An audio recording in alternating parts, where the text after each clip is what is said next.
Hey everyone, I'm Tony Marinera, obviously, and I just wanted to say thank you for either checking out the video or listening on Spotify.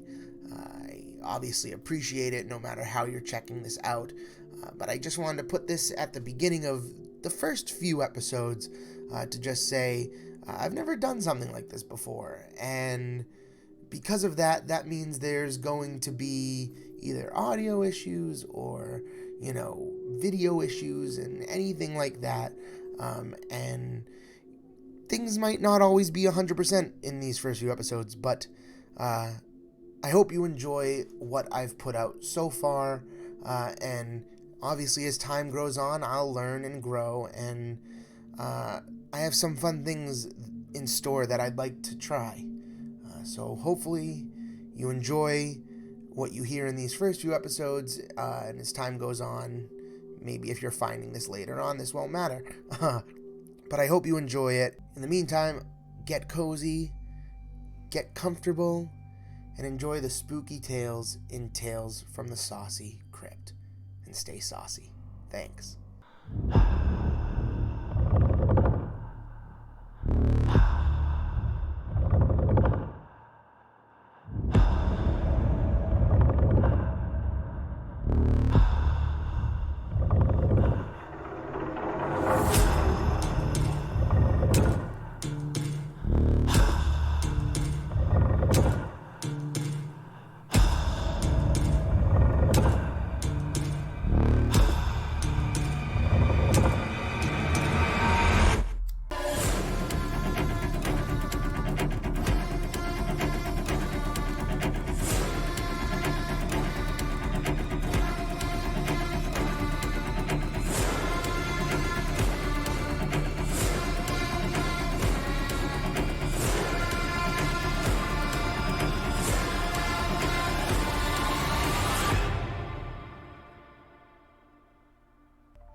Good evening, saucelings and saucelets. How are you doing on this fine Halloween evening? My candle went out, and now I am not protected. I find that very offensive. Stay lit. Today, this weekend as a whole, has been a roller coaster, to say the least. These last 20 minutes have been even more of a roller coaster. But tonight, as you can see, things are a little different in the sauce zone. For you see, in my perusing on the internet, I came across a very ancient tome. And in that tome, I found some very scary stories that I wish to share with some of you tonight. Unfortunately, the tome itself has been lost to time as we know it. So thankfully I have it digitally. And, I hope you're ready for something new and unique on the channel. Hold on, I'm so hot right now. You'd think it'd be... Are the windows open? Let me check if the windows are open. Let me check. The windows aren't open. Yeah. A lot of the windows are open. Sorry. I don't have a lot of room here. But welcome in Molly and Acid and Penta and Lorgoth, and I'm trying to figure out how I want to get my fan to blow on me. Oh, you know what? Maybe I'll do it from down below. Put it on the high setting. Get it a little upward. Ooh. Is that blowing into the mic for you guys? Is that going to be a problem? I can always do it like there. Ooh, that is a nice breeze if I've ever felt one. One of my wheels is caught. There we go. Excellent, good, because I'm already sweaty, at some point, my robe's probably going to come off, but I wanted to be protected and cozy. It was originally going to be... I was originally going to be like a smoking jacket of sorts, or something along those lines. But something, at least in my part of the United States, is the Halloween costume industry has been completely decimated by Spirit Halloween. So all of our like local costume shops are no longer in business, which normally wouldn't be a problem if Spirit Halloween wasn't the only option. Because Spirit Halloween tries to get rid of all of its supplies by the end of Halloween. So, I tried to go yesterday to find stuff, and there were maybe a total of 10 items in the whole store. So I chose to do my robe instead. I agree. So I'm wearing my robe. I hope you all have some cozy blankets. I am going to cleanse the area before we read the tome itself with this incense. Come on. Work with me. There we go. That's fair. And here we go. I'm gonna, if you can see the smoke, I'm blessing all of you. You're gonna need it because the opening to the start of the tome, it's a little spooky if you ask me. But we got our wonderful little cat here who will protect us. And I got some books on cures, potions, and potions. Why wouldn't they do 3 like different words? That's what I get for spending $4.98 at Walmart. Like, it's like they tried with cure. It says cures, and potions. It says cures, potions. So cures, potions, and it's like they stopped trying and they just said potions again. But anyway, I just want to say one thing. While I am telling the stories, if I'm not going to be as it's not going to be like it normally is on stream. And what I mean by that is I'm really only going to be looking at the chat in between stories. Otherwise, I'm trying to make this as immersive as possible. I have some fun sound effects coming in, and I just realized I forgot something completely. It's kind of important. I'm not in front of my desk. It might look like I am, but I'm actually in terms of my room, like I'm probably like 10 feet from my camera. So a lot of this is further back. So any sort of technical difficulties I might have, I'm hoping I don't. I think it's time that we open. And also, Foxy, I am doing very good. I hope you have had a wonderful Halloween. And welcome in. And I hope you're ready to be spooked. As I get ready to open what I found on the internet known as the Saucius Necronomicus.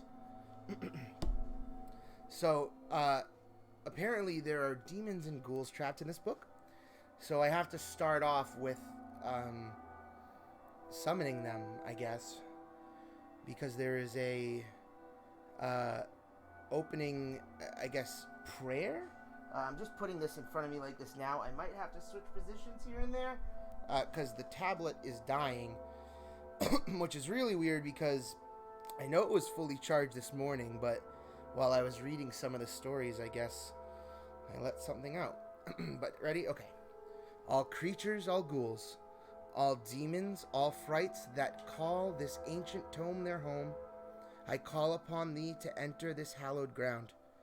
Exit this tome and regale us with your memories. No harm shall come upon those who listen and those who tell these dark tales. Protection has come in all forms, and your only purpose is to tell us your stories. I call upon you, ghosts of the Saucy Tomb. Enter this home now, and give me permission to tell your tales. Our first tale tonight comes from far away, years ago, and in it is titled, actually, I'm sorry, that is what I should say. This first title is called The Unexpected Neighbor, and this is just about the first thing anyone new to the neighborhood learned was to avoid Bud Phillimore. Cantankerous, territorial, and fueled by what seemed to be a deep-seated hatred for just about everything, he was the kind of man that childhood nightmares were made of. Although he'd only lived there for a few months longer than us, by the time my family moved in across the street from the Phillimore house, his reputation was already firmly established. When other neighbors came by with their cookies and casseroles to welcome us, and saw me and my brother, just 9 and 11, they'd pull my parents aside and offer hushed warnings. "Keep them away from that nasty little man across the street," Mrs. Devon said. "He can't stand children." "My son Bill swears Bud tried to run him down in his car," Mr. Crane said. "He'll look for any excuse to yell at them. He says the most terrible things," Mrs. Paul said. My parents thanked them, but I don't think they quite believed them. My mom especially wasn't fond of gossip, and she tried to take such rumors with a grain of salt until she could make her own decisions. She didn't have to wait long. My older brother Scotty and I were outside tossing a baseball back and forth one Saturday morning when Scotty tossed it too hard and high. It sailed over my head, bounced in the street, and rolled to a stop at the very edge of Mr. Phillimore's yard. Both of us had overheard our neighbor's warnings and were hesitant to even look at the house, much less approach it. "Go get it, Liz," Scotty said, nudging my shoulder. "But you threw it," I replied. "So? You missed it." "I couldn't reach it." My whining had no effect on him. He pushed me towards the road, and after checking both ways, I began to creep across towards our ball. I had almost reached it. I'm just going to re-maneuver myself. Forgive me, and I'm going to take a drink.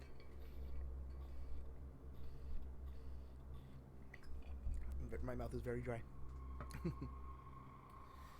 I had almost reached it.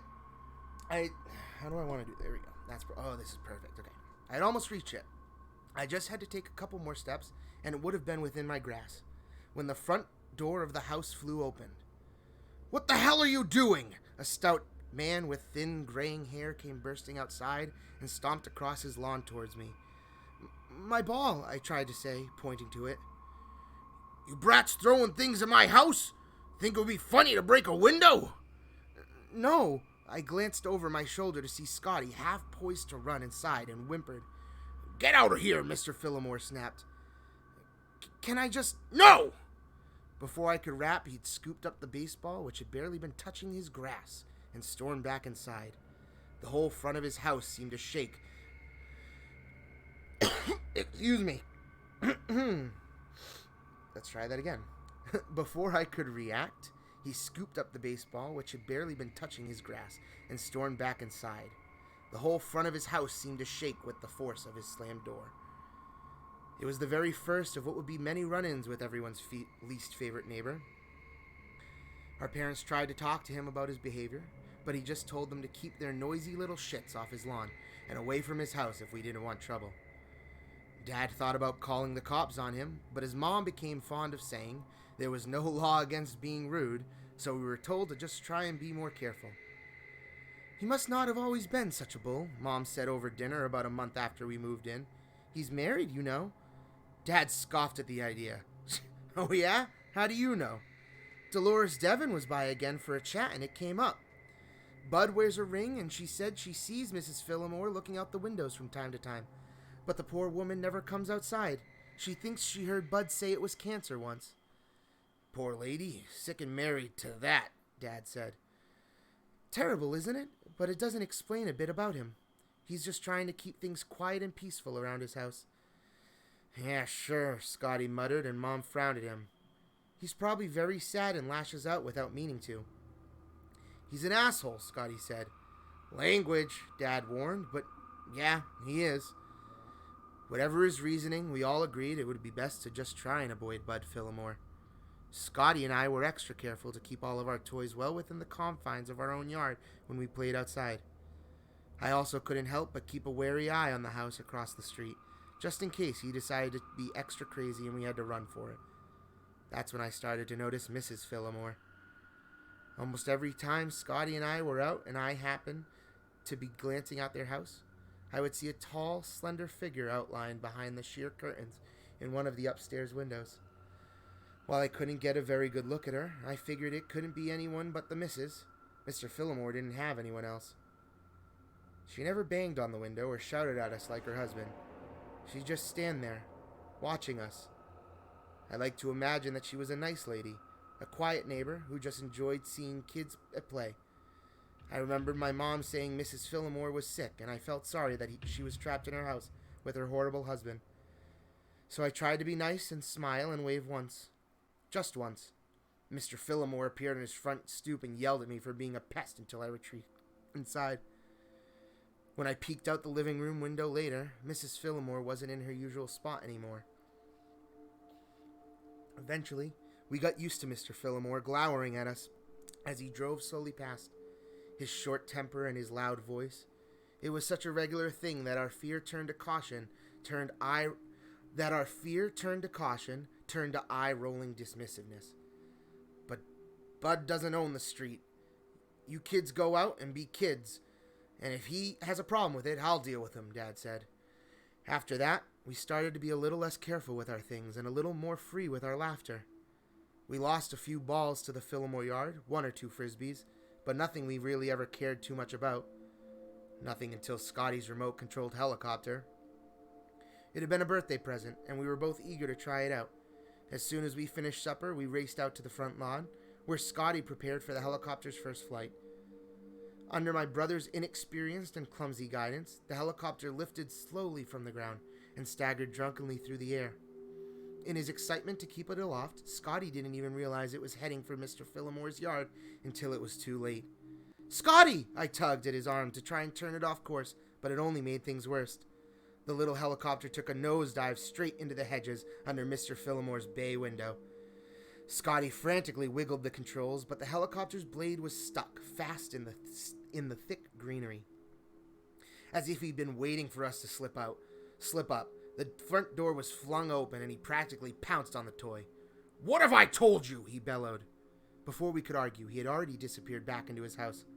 Upstairs, the curtain fluttered just so, and I knew Mrs. Fillmore was watching. I wanted to call up to her and ask to get the helicopter back, but Scotty grabbed my wrist and dragged me behind him to find Mom and Dad. When our parents went over later, he refused to come to the door. "Don't worry, kids," they assured us. "Next time we see him, we'll sit down and have a real discussion about this." That wasn't enough for Scotty, though. I followed him up to his room and sat on the end of his bed while he paced back and forth while ranting about how unfair it all was. He was fuming and furious, and he wanted his birthday present back now. "But how?" I asked.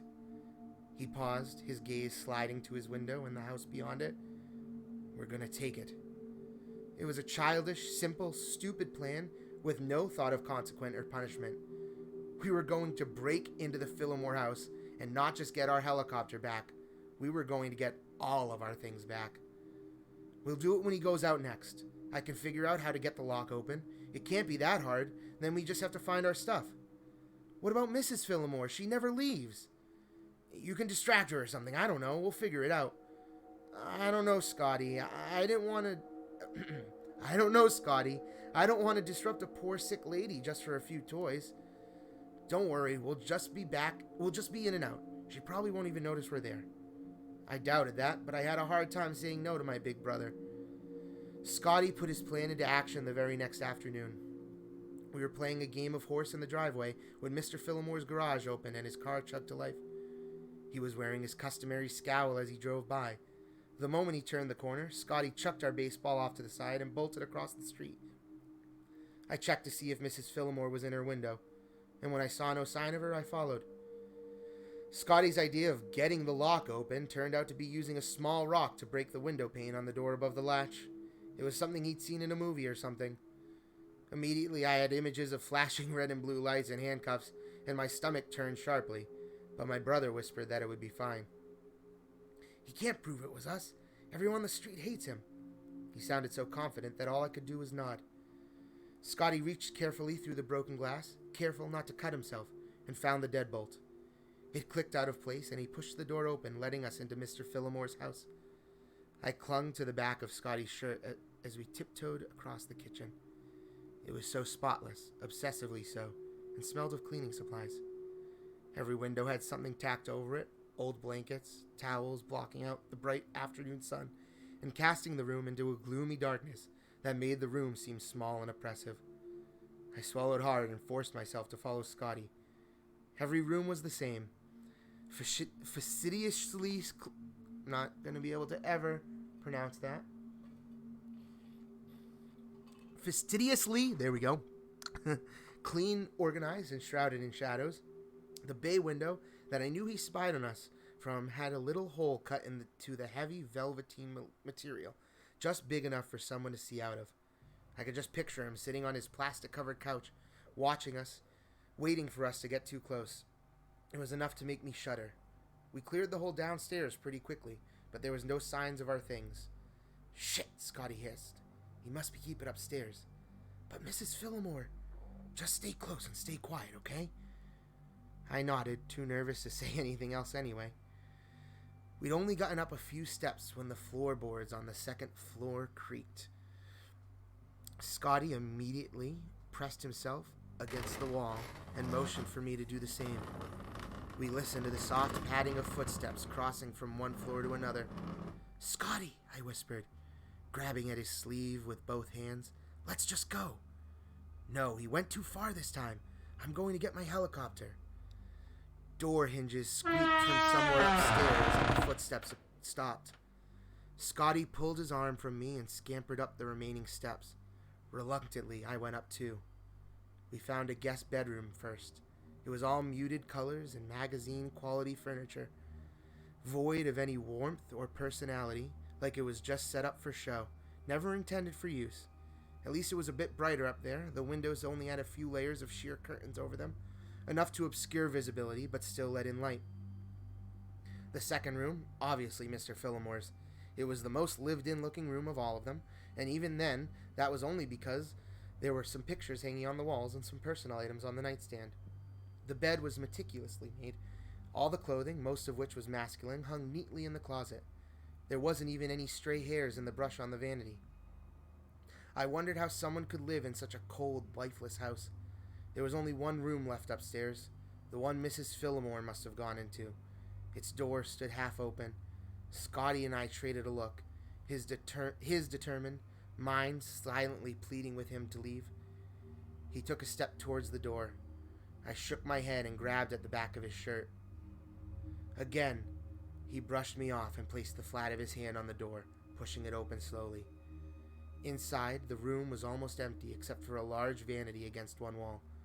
A framed wedding picture was on it, and I recognized Mr. Phillimore, despite being younger and thinner.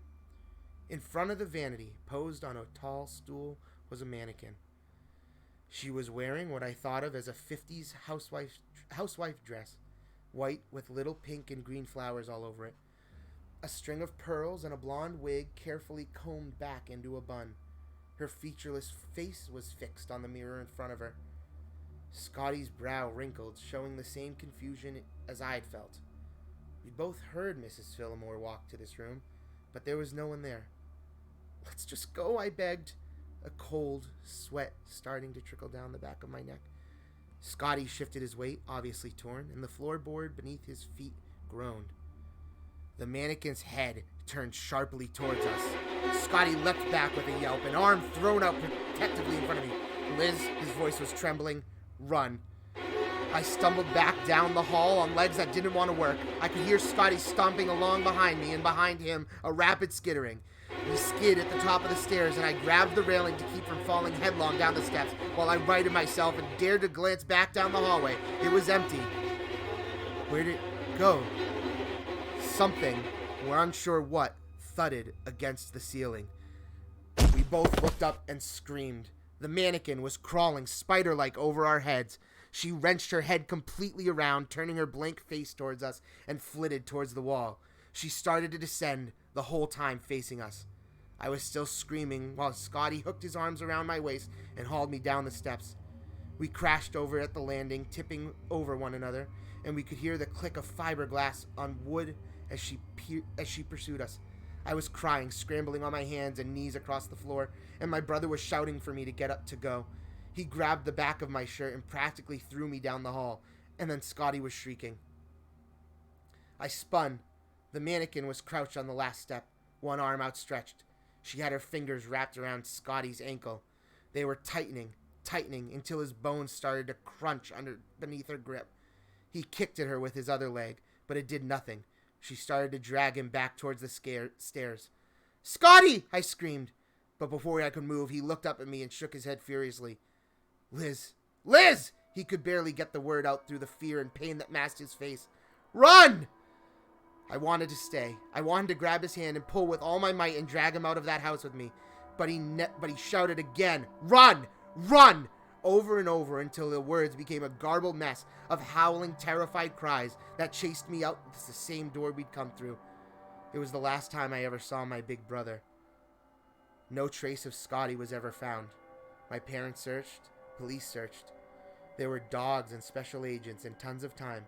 Money and energy were put into trying to find him, but none of it mattered. It was as if he had simply vanished. Bud Fillmore wasn't a suspect very long. With no evidence and no history of any kind of criminal record, he was let go.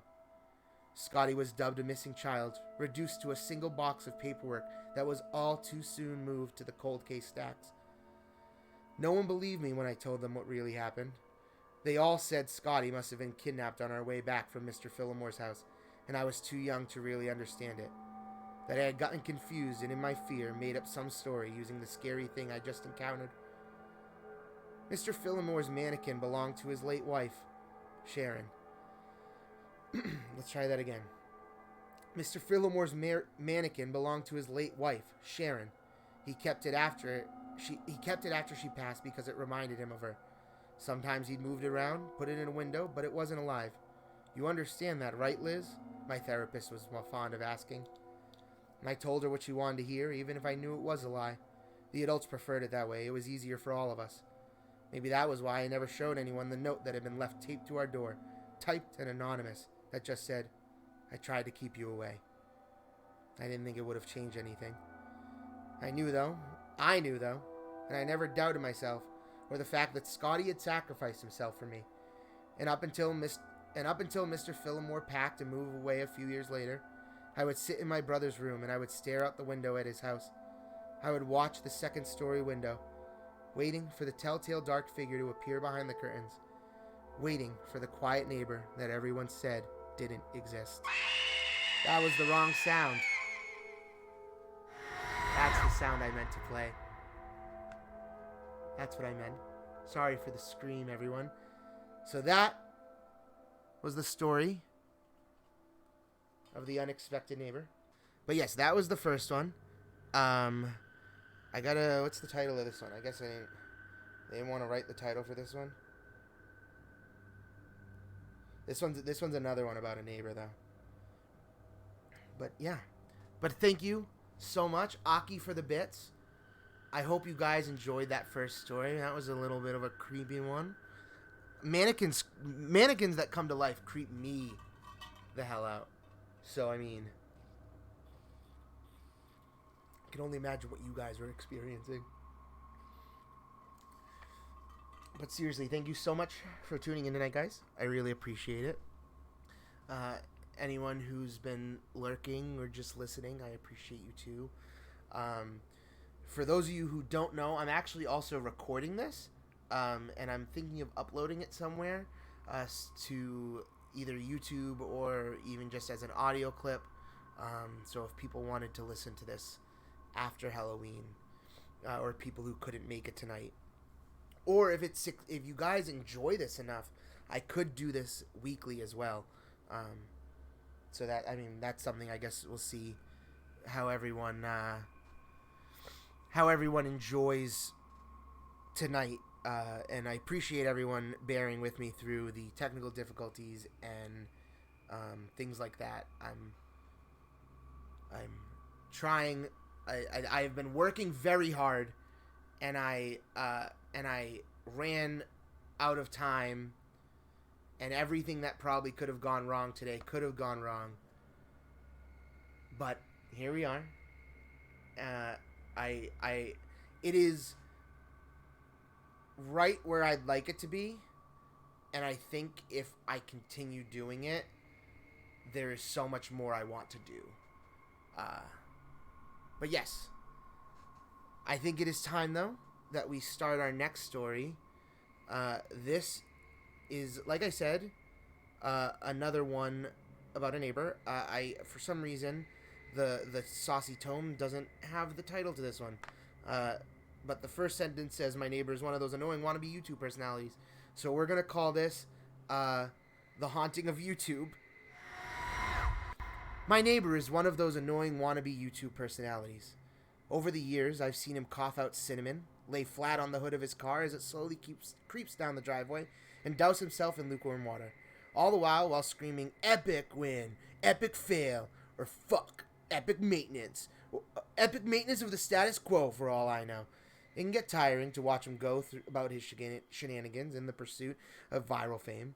So when he knocked on my door the other day, told me he was going away for a few weeks, and asked that if I get his mail, honestly, it was a relief. I can't explain the peace of mind I had knowing I didn't have to brace myself for any of his stupidity for a while. I was always afraid his stunts would wind up bleeding over into my life. Things were pretty normal for the first couple of days. He received a few bills, a bit of spam, and what I could only assume was a birthday card. Then, one evening, I got home to find a cardboard box waiting on his front porch. In big red letters was written, "Return to sender." I'm no small fry, but I admit I had trouble lifting the box on my own. It was really freaking heavy. Lugging it across the road to my house was even harder, and I quickly realized there was no way I was going to drag it up the stairs and through my front door. I decided I'd leave his package in my garage. It wasn't like I kept my car in there. The garage door was a piece of shit. Let me try to not read that so fast. It wasn't like I kept my car in there. The garage door was a piece of shit that refused to open without a good thug and whack. It was less trouble just leaving the car in the driveway than it was to fight with the garage door every morning and night. In hindsight, I should have set the package down while I struggled to open the tricky door. But you know how it is when you've got a good grip on something. No point in setting it down if you don't have to. It was as I kicked the door for a third time that I lost my grip on the package and it fell to the ground. I heard a light crack inside. Shit, I cursed. I hope I hadn't broken anything important, but figured I just wouldn't tell my neighbor about it and let him assume the break happened en route. Hands-free, I finally managed to get the garage door unstuck, and boy did it screech in protest as it rolled up and over me. I dragged the box the rest of the way, setting it in the corner for whenever my neighbor would come back to claim it. And then, I forgot all about it. Until a few days passed, that is. I'm not sure exactly how long it took for the smell to waft in from the crack under the garage to house door, but it came in a slow progression. It was a sickly sweet odor, similar to a skunk, and for the first few days after I smelled it, I genuinely assumed that's exactly what it was. Roadkill that had left its mark on my house. It was only when I realized the scent was growing more intense instead of fading that I went looking for a source. That's when I opened the garage door, and that's when the odor knocked me back, holding my nose. And I had to hold my nose. The culprit wasn't hard to identify. The only change in my garage was the box in the corner. I remember thinking it must have been one of those meat of the month subscription boxes. The meat must have gone rancid from being left out of the fridge for so long. How much meat could have been in there for the box to have been so large and heavy? An entire freaking cow? I covered my nose and approached the box. As I approached the box, a pair of scissors in my hand. Wow, that was difficult. I'm struggling on this one for some reason. I covered my nose as I approached the box, a pair of scissors in my hands. I probably wouldn't have needed them to open it, as it had become soggy enough at the bottom to poke through with a finger, but I wasn't about to poke my finger into spoiled meat juices. That soggy bottom was the reason I had to open the in the first place.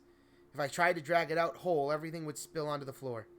I was going to have to dump the pieces of meat one garbage bag at a time and take them down to the dumpster, a process I wasn't looking forward to. Sorry, the page wasn't turning. There we go. My scissors tore through the tape along the top of the cardboard box. I thought the smell couldn't get any worse, but as I flipped the flaps open, I discovered a whole new gamut of stink. It was like opening a burning oven, but instead of a heat wave, I was met with with waves of piss, sweat, shit, and putrefaction. It was so bad that I staggered back and had to force down the puke, begging to guzzle out of me. I don't think I could have handled that scent mingling with the horrors coming out of that box. I'm not ashamed to admit I ran out the door for a breath of fresh air, but in the short time I'd spent in the garage, the smell had become so ingrained in the fabric of my clothes that it clung to me like a shadow. Where's my water bottle? Nothing I tried could keep the smell out of my nostrils. Not air fresheners, not a face mask, not 3 showers and a change of clothes. Every second that box lay open in my garage was another second the smell was allowed a foothold into my home. I had to bite the bullet. I returned to the garage, the flaps of the box still open as though inviting me to look.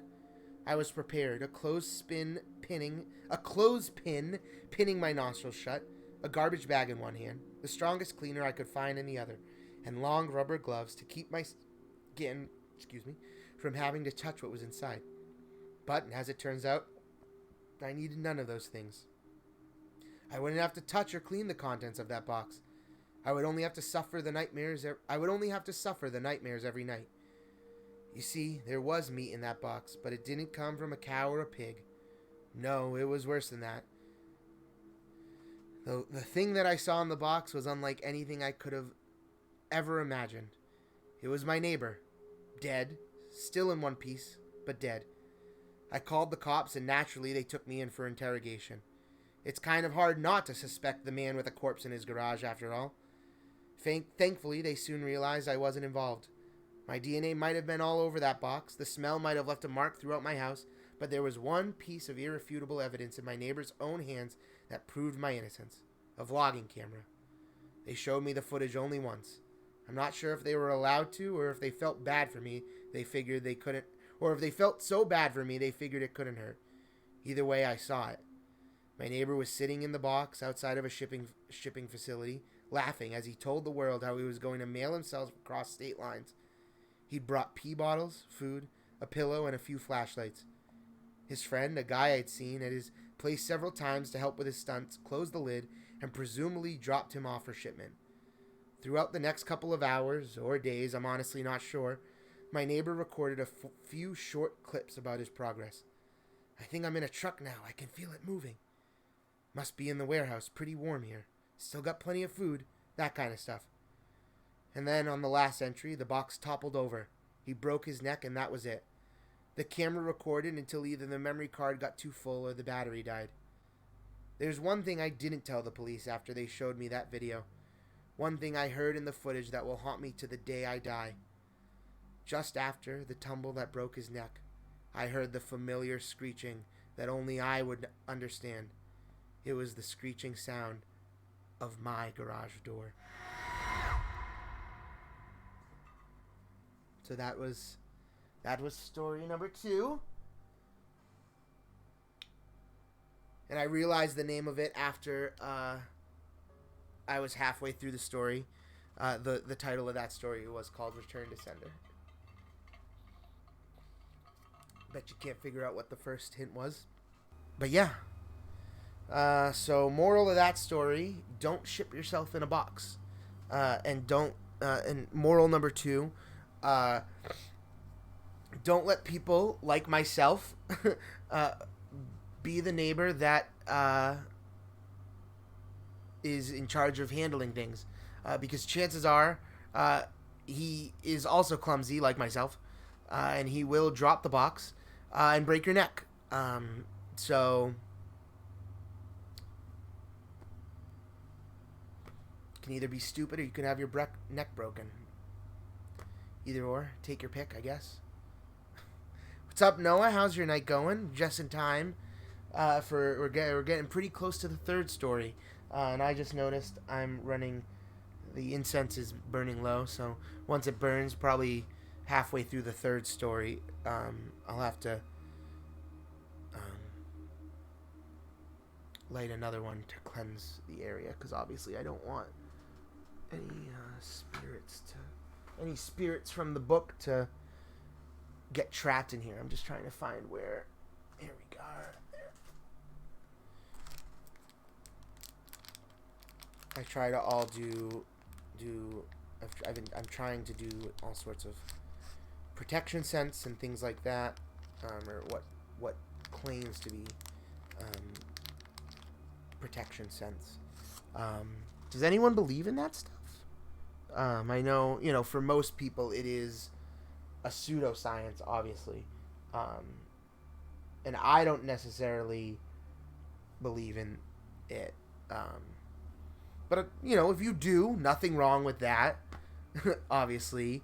What's funny is I listened to this podcast called Scared to Death, which was kind of why I was inspired to do this.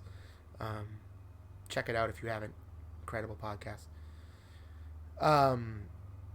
And it's a husband and wife, comedian Dan Cummins and his wife, and she's very into crystals, he's very not, and even just hearing them, I just like, maybe I could get a crystal or two, just for fun.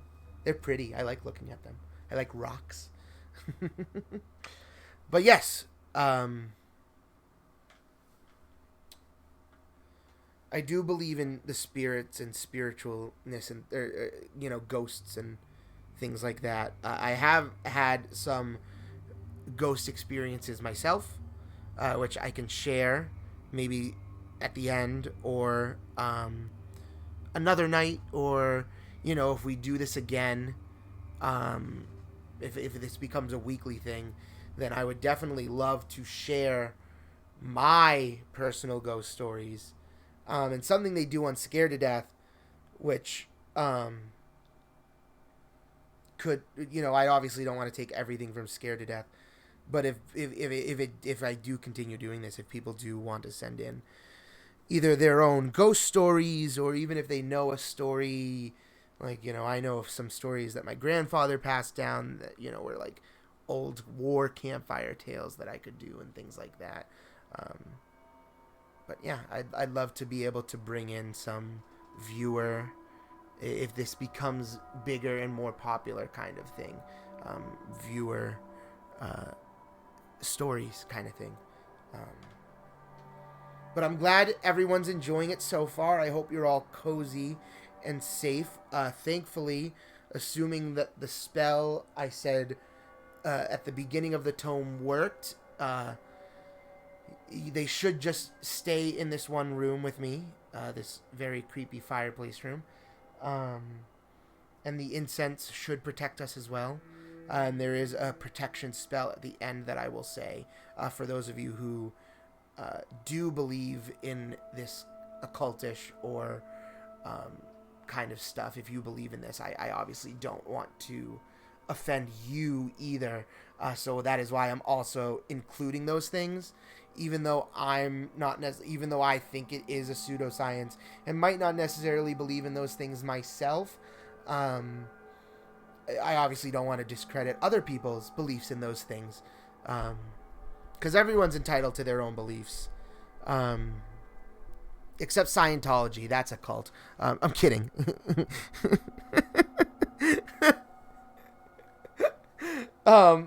No. Whatever you're believing, you're obviously entitled to believe it. And I obviously want to think, I some people saw at the beginning with me, that is partially a real, exactly, Alcina. I think Scientology is a cult. I mean, I've read the Scientology Bible, the book that you basically spend $7 million to get into Scientology for. I found a PDF of it online. All I'm going to say is, if you enjoy reading, I couldn't make this up. This thing literally reads like a movie script. I realize maybe when I'm in between talking, maybe I pause this, so that way. And you know what I can do? Oh, you know what? I'm gonna make it. You know what? When I'm telling the stories, give me 1 second. Oh, I'm telling the stories. How about this? Make it nice and, you know what? Like, ooh, how's that? You guys like that? And then I'll mute that when I'm not telling the stories. Nice and cozy. Fire crackling. It literally, but the Scientology Bible, it read like a movie script to me. And that's fine. Nothing wrong with that. But the problem is, and the reason it reads like a movie script, and this is no offense to Scientology or anything. The reason it reads like a movie script is because L. Ron Hubbard is an author and a screenwriter. So, it'd be like if a mechanic was gonna write a Bible, but he wanted to write it like a mechanic's handbook. And then he preached it, and like that's like that. It really does read like, and I'm sorry that L. Ron Hubbard did this to your religion that you might believe in, but it reads like a movie. And I'm sorry if I offend any Scientologists that might be watching. But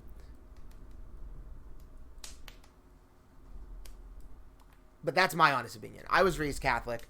I don't believe in Scientology. And now we're going to go into the third story. So now, let's mute that. Let's bring up that spooky audio again. And then we can now begin the tale of the Limping Women. Woman, not women. There's only one singular. What was I thinking? Type 2 periods if you need help. Okay. You hear the uneven footsteps first. Drag, click. Drag, click. That's how you know she's behind you. The heel is broken off of her left shoe, and she drags it across the ground with every step. A sharp contrast to the steady click of her still intact bump. "Help me," she whispers. It's an urgent, anguished plea. "Please, I'm hurt. Help me." Don't turn around. That's when she gets you. Don't run. She still gets you, but this time, she's going to make it hurt. At least that's the rumor anyway. Every small town has at least one. A local urban legend that everyone knows and swears is true because their sister's best friend's cousin's neighbor's grandson knew a fellow who actually encountered it. Ours was the Limping Woman, so named for her aforementioned distinct gait. It was said that she was a teacher at the elementary school some decades before. Young, beautiful, and the victim of a terrible murder. She had been walking home to the house she shared with her parents one night after school when she realized she was being followed. She sped up and so did her pursuer, until both were running down this dark country lane with only open farmland on either side. Her heel broke and her ankle snapped and she fell, and her pursuer became her murderer. It was a slow, torturous affair that left her beaten and covered in stab wounds, and when the killer was done, he just left her to bleed out beside the road. She wasn't found until the next morning, and by then, all anyone could do was search for the person responsible. While some believe the man was caught and dealt with not long after, others think he or she is still at large, and the Limping Woman, as the victim became to be known, won't rest until her killer is caught. I was always skeptical at best of the story. I'd passed the spot where she was supposed to appear 100 times without incident, as did everyone else I knew. If a murderous ghost lived there, I was pretty sure I'd have seen her by now. I said as much to my friend Steffi when she brought up that a friend of a friend of a friend, or something along those lines, had met the Limping Woman during lunch at school one day. "It's true! She was out on the old highway a couple of nights ago and saw her," Steffi insisted stubbornly over our sandwiches. "If she actually saw her, wouldn't she be dead?" I asked. "I thought you weren't supposed to turn around." "Heard her? Whatever. You know what I mean, Rena." "Sure," I said with a roll of my eyes.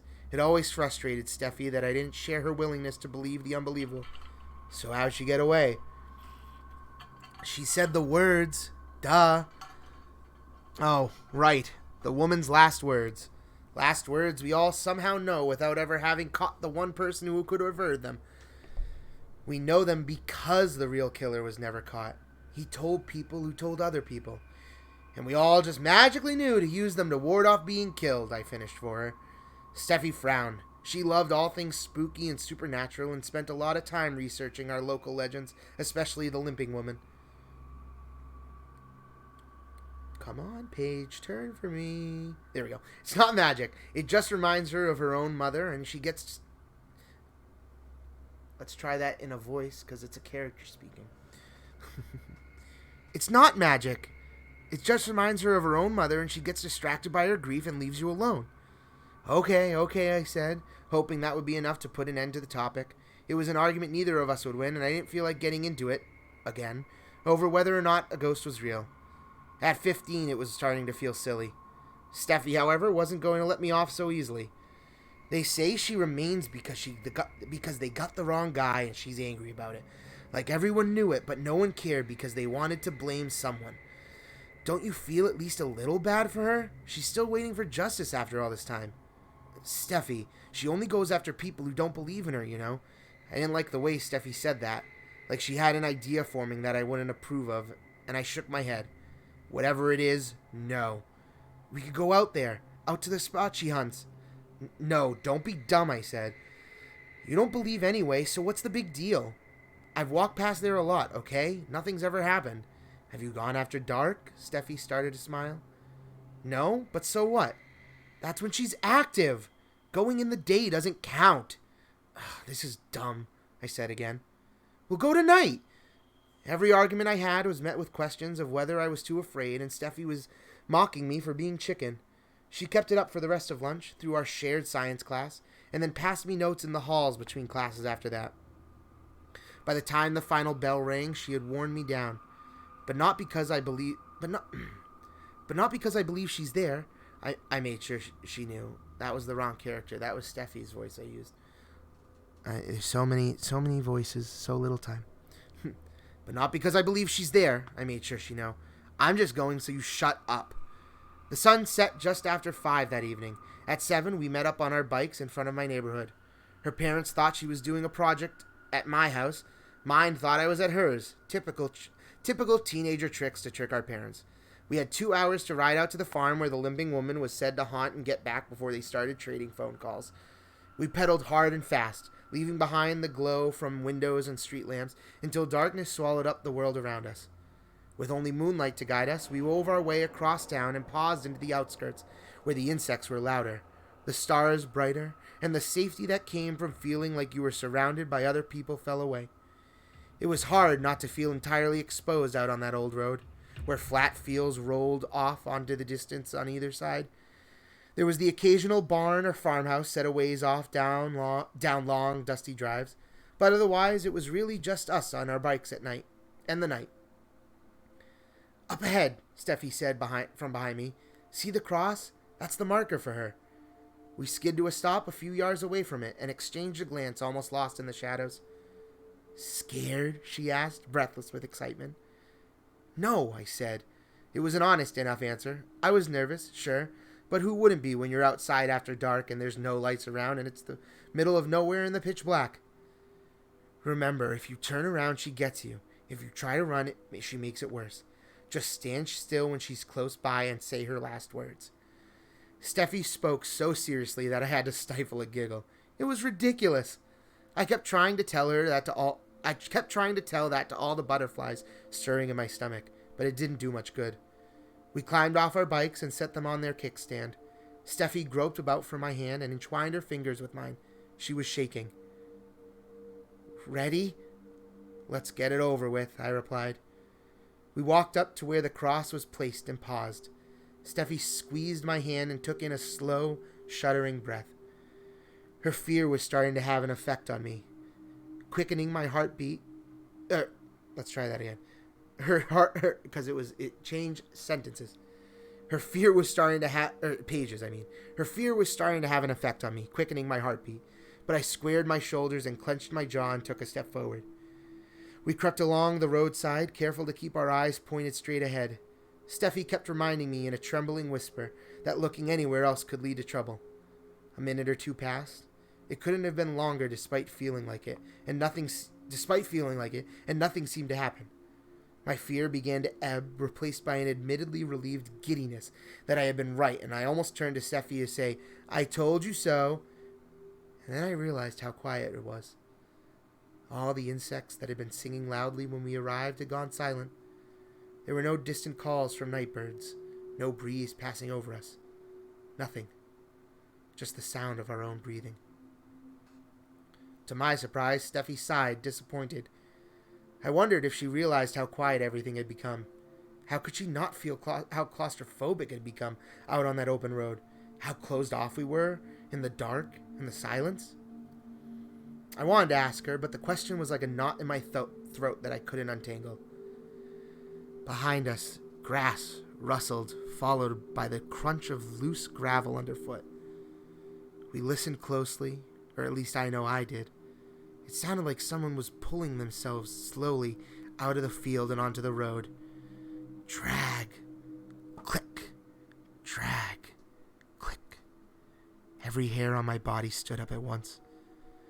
Rena? I hadn't realized that my grip on Steffi's hand had tightened so much. I could feel her eyes on me, but it couldn't bring myself to look at her. From somewhere over my shoulder, a woman started to sob softly. "Help me," she cried plaintively. "Rena?" Steffi said again. "She's coming," I managed to whisper. Instead of being scared, Steffi snorted. "Real funny, I get it, okay? The limping woman is just made up. I'm convinced now. You don't have to rub it in." Drag, click, drag, click. The unmistakable sound of someone inching towards us, slowly, painfully crying out with each step. "Please," she begged. "I'm hurt and he's still out here."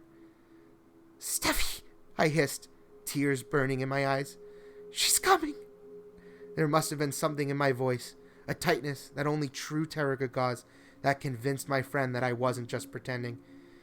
She grabbed my forearm with her other hand and clutched it until her nails were digging into my skin. "She only goes after people who don't believe," Steffi said. "That must be why." "What do I do?" I begged, my mind white and blank. My entire body was screaming to run, to get away from that thing that was getting closer and closer, but Steffi's firm grasp and my own mounting dread held me in place. "Please," the limping woman sobbed. "Turn around! Help me!" "The words," Steffi said hurriedly. "You have to say the words when she's right behind you." What words? I wanted to scream, but I couldn't speak or think. I could only hear her. Drag, click, drag, click. The legend said you'd heard her uneven footsteps and be forced to listen to her pleas, but no one ever mentioned the smell. The stench of rot and earth and blood oozed through the air, slowly surrounding me and wrapping itself around me like tentacles, smothering me. I gagged and pressed my free hand over my mouth and shook my head violently, trying to clear it, trying to make sense of things. Steffi was jerking on my arm and saying something to me over and over again, but I could barely hear her over the limping woman's cries. The smell was getting so strong, making my stomach pitch and heave until I thought I'd be sick. I leaned heavily on Steffi, and she pulled me in close so that her lips were beside my ear. Through the veil of panic and nausea, I heard her scream, "Say the words!" Drag, click, drag, click. The limping woman was so close behind us now that I could feel the chill radiating off of her. The words, I thought. I had to say the words. It just reminds her of her own mother, and she gets distracted by her grief and leaves you alone. I heard Steffi's voice from the previous day echo in my head. Her mother. The words reminded her of her mother. The limping woman's last words.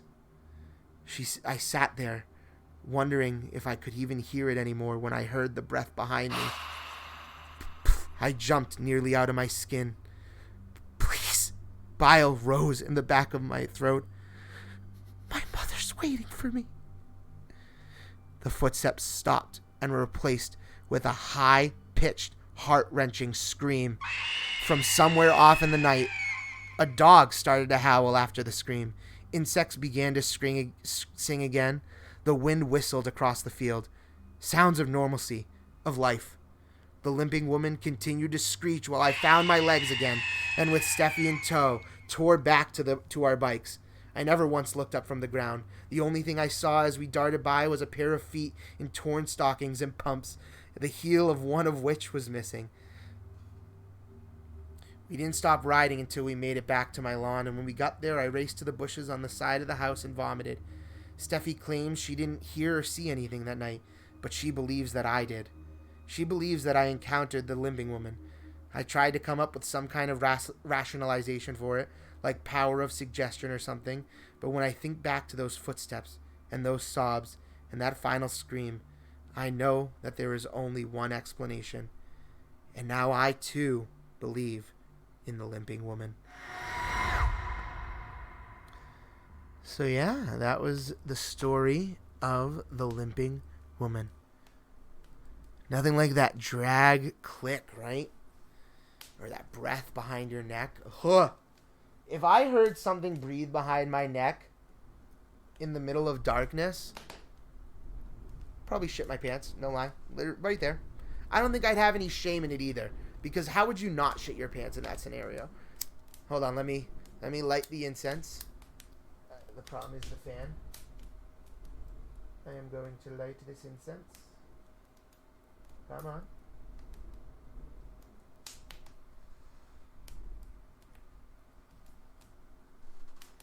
Let me cleanse you. You can see the smoke. You can probably also see Bam Bam's tail. He in the middle of that story, he jumped on the desk, on the little table I have in front of me for my mouse and the sound effects board, and it's where I put the book in between stories. And I was worried, actually. He looked like he was gonna jump over on the candle and protection table, I'm calling it now. And I was just sitting here like petting him, like, please don't do it. Please don't jump on there. What? Is your head in the way? People can actually see you now. You don't realize that, huh? People can actually see you now, Bam Bam. Molly says hi. Can you say hi? Can you say hi to everyone? Huh? Say hi, Bam Bam. Pets. Hi. Good boy. But anyway, so my cat does this thing where when I fill up, so when we had to replace our Brita filter, it was, I ended up being like, I personally, I don't know about all of you, but I personally drink a shit ton of water. And Aber and I can be twinsies, so when Aber and I eventually do our collaboration stream, her and I will be able to match. But yeah, so I drink a lot of water. So instead of getting just the regular, like, I feel like the traditional Brita, like, thing, this thing. What is this thing? Jug? Instead of getting the traditional Brita jug, we ended up just getting, it's probably like this long and like this tall. It actually has a spout on it. And yeah, we bought that when we replaced it, because like I said, I drink a lot of water and it's really convenient. But every time I go to fill it up, Bam Bam loses his goddamn mind. He literally needs to drink it. He needs to be there, and he drinks from the non-filtered part. So just like the sink water. So it's nothing, literally no different than the water we give him on the floor. But for some reason, when it's in this Brita filter, he needs to. And what's funny is I tried to take the old Brita filter, because he did it with the old one. And what I tried to do was I tried to figure out a way to make it a water bowl for him. He wasn't the same. It's only when we're there filling it up. When he hears, even if we're doing dishes, when he hears the hose, because we use like the hose to spray it in, whenever he hears that hose, he comes running. Doesn't matter where in the apartment he is. Doesn't matter how asleep he was. He hears that hose, and there he is on the counter. But yeah, I think we've been without stories long enough. It's 10:30 now. We'll see where we are after, I guess, the next two, and go from there. I just want to see.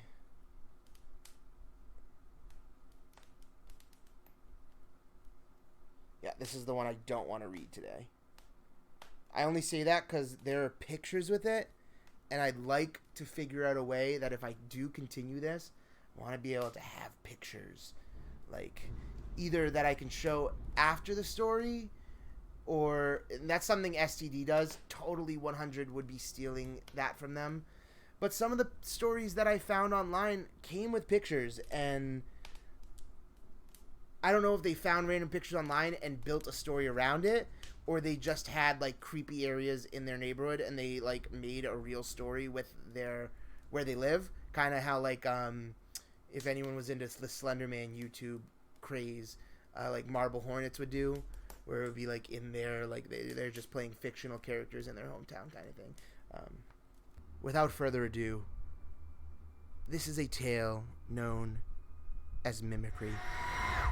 I was worried when I first inherited Claudette that she would be lonely and depressed. I knew parrots were supposed to be social creatures, but I was barely equipped to handle one bird, much less get her a companion. Aunt June, who had generously given the bird to me after discovering how loud and energetic she could be, assured me that Claudette was an independent sort and would be fine on her own. Claudette and I had a rocky start. Sorry, my water was very out of reach, I realized. Claudette and I had a very rocky start. I was timid around her large beak and sharp claws, and she was slow to trust yet another new person. She'd apparently had a number of homes in her 25 years, all of whom had given her up much the same as Aunt June had. That was mostly why I kept her. I felt sorry for her, and I wanted her to finally have a home, even if it meant a steep learning curve. We had what felt like a very long period of adjustment, during which I learned that getting bitten, while painful, could have been much worse, and she started to at least recognize me as the hand that fed her. When I discovered she was happiest in my small screened-in porch, I moved her cage there and gave her a free run of it, which also improved our relationship. It took a lot of time, patience, and treats, but eventually it got to the point that she would fly over to me whenever I went out and sit on my arm while she inhaled whatever food I brought her. If I had been worried about her getting lonely while I was away, those concerns were quickly banished when I realized she was making fast friends with the mockingbirds who nested in a tree behind my apartment. They'd trade calls and squawk at each other throughout the day, which sometimes got me in a little trouble with my more noise-sensitive neighbors, but that wasn't anything a few homemade cookies and apology cards couldn't smooth over. I'd never considered getting a parrot before, but Claudette proved to be a sweet, smart girl once you got past her initial word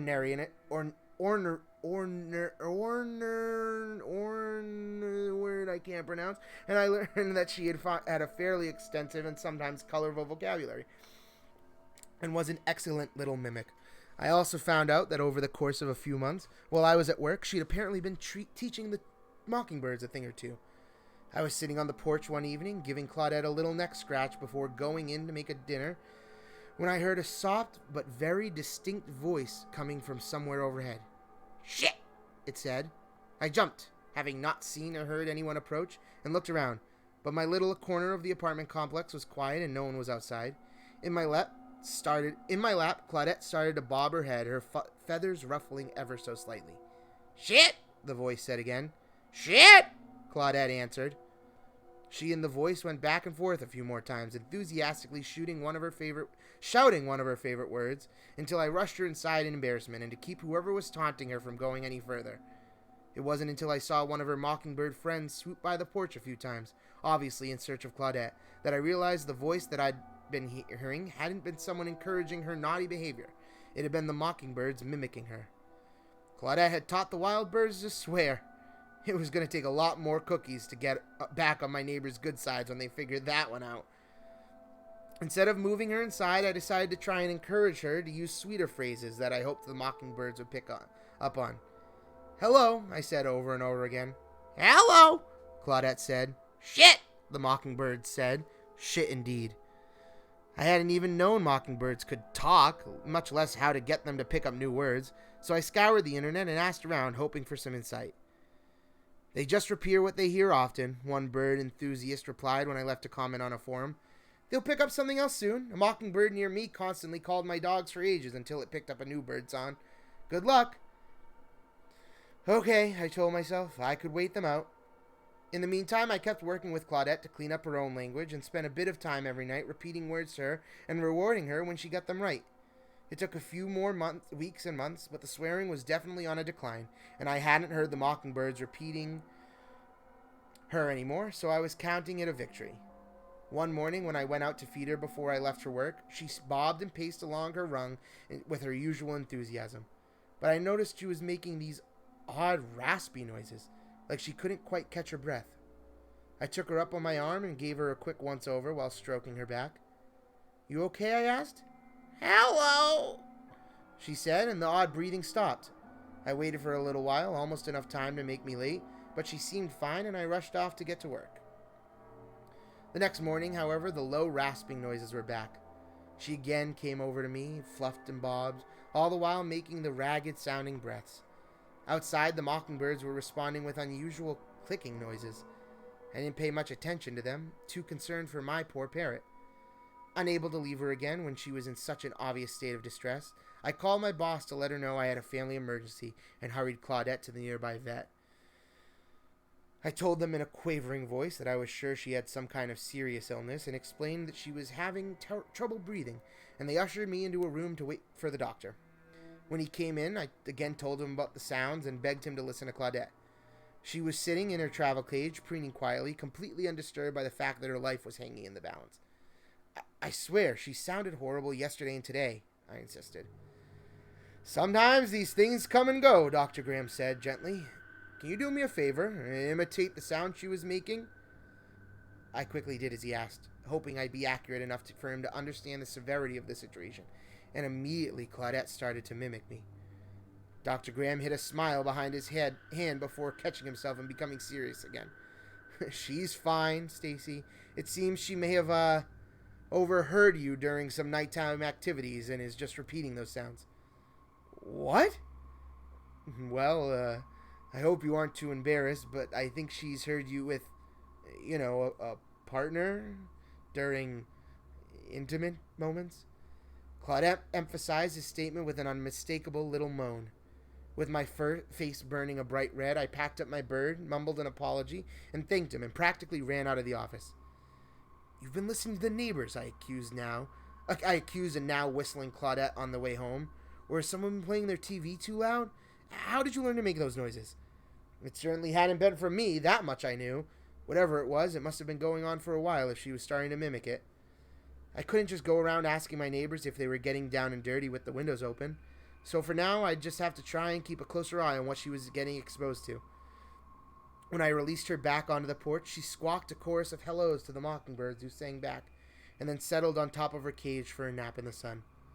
I sat on the porch with her for a good portion of the day, but didn't hear anything particularly telling, and eventually gave up when it became uncomfortably warm outside. I still poked my head out on occasion, but the most unusual thing I heard was the mockingbirds making their newly picked-up clicking sound. While it was familiar, I couldn't quite place where I'd heard it before and dismissed it. Claudette's heavy breathing sounds started to become a more frequent part of our morning, along with the occasional moan, and every so often she'd mumble to herself, "Pretty, pretty, pretty." At least that was an improvement on shit. She and the mockingbirds continued their back and forth, and I got used to their clicking noises, the same way I had heard their swearing. It was especially bad in the morning when Claudette was doing what I call her breathing exercises. Ragged breath, followed by a clicking, followed by a soft moan, followed by another sort of clicking sound, followed by that weird ragged breath, followed by a wheeze, followed by some more clicking, another moan, click, rinse, repeat, until about midday. I just had to wait them out, and they'd eventually move on to some new sound to try and drive me crazy with. But the more I heard it, the more I realized that there was something odd about the click, which was becoming more refined and distinct every day, that kept nagging at me. I knew the sound, and given a bit more time, I was sure I'd pinpoint exactly what they were imitating. But it continued to elude me. "How's Claudette doing?" my sister asked while we drank wine and had our weekly Thursday night phone calls. I was sitting in my living room in my pajamas, little more than a tank top and a pair of shorts that were too small to wear out in public. With my phone in one hand and my glass in the other, I'd left my sliding glass door leading out to the porch open just wide enough for Claudette to waddle inside if she wanted to join me. "She's fine. She's just still doing that weird, nasty breathing thing. Did you figure out who's taught it to her?" I'm leaning towards the Johnsons. They've always struck me as, well, exhibitionist types. Raina giggled. "Aren't they the old people?" "Yeah, senior citizens need some loving too." While we laughed, I heard a series of very soft clicks through the open door. Oh, I said, "the mockingbirds. They're doing that thing I told you about. Maybe you can hear them and tell me what this damn noise is." I sprang up from my couch and crossed the living room to yank back the sheer curtain hanging across the slider. The clicking stopped immediately. Beside me, Claudette paced back and forth across her cage top, mumbling all the while, "Pretty, pretty, pretty." A bush on the other side of the screen shook just slightly. The light from inside my apartment reflected off the porch screen, making it difficult to see outside, and I froze. "I can't hear them," Raina said in my ear. "Stacy?" The bushes rustled again. Claudette started to make the shuddering, raspy breathing sounds. From the trees overhead, the mockingbirds responded with their clicks. I now recognized the sound with sudden, chilling clarity. "Raina," I said as calmly as I could, "I think someone's in my bushes." As soon as the words left my mouth, a dark figure sprang upright and was making a mad dash around the side of the apartment building. It happened so quickly that I couldn't make out much. No features, nothing significant. Just dark clothes and maybe a hat, and then he was gone. Raina was asking me in a near panic if she should call the police, while I was too stunned to answer. It had taken months for me to teach Claudette words, months for her to pick up new sounds, months for her to learn to mimic accurately. No doubt it would have taken the same amount of time listening to someone breathing heavily and moaning to repeat the sounds accurately. My stomach dropped fast and far, and I thought I might vomit. She hadn't learned those sounds from noisy neighbors or from a television show. She learned from the man who'd been hiding outside my apartment, panting like a dog while he watched me. I stumbled back against the slider and scrambled to get outside again. Over my shoulder, one of the mockingbirds called out into the night from a treetop. I realized now what the sound was. The perfect imitation of a camera shutter. How creepy, huh? How creepy was that one?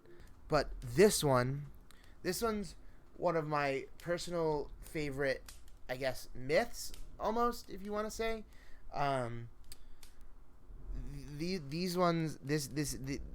This specifically, I really have always creeped me out and things like that. But now we're gonna get into this, and I will tell you the tale of the black-eyed children. Before you read this, I have to tell you how I feel about these kinds of stories. I haven't believed in the paranormal since high school. I've never even heard of black-eyed children until Reddit.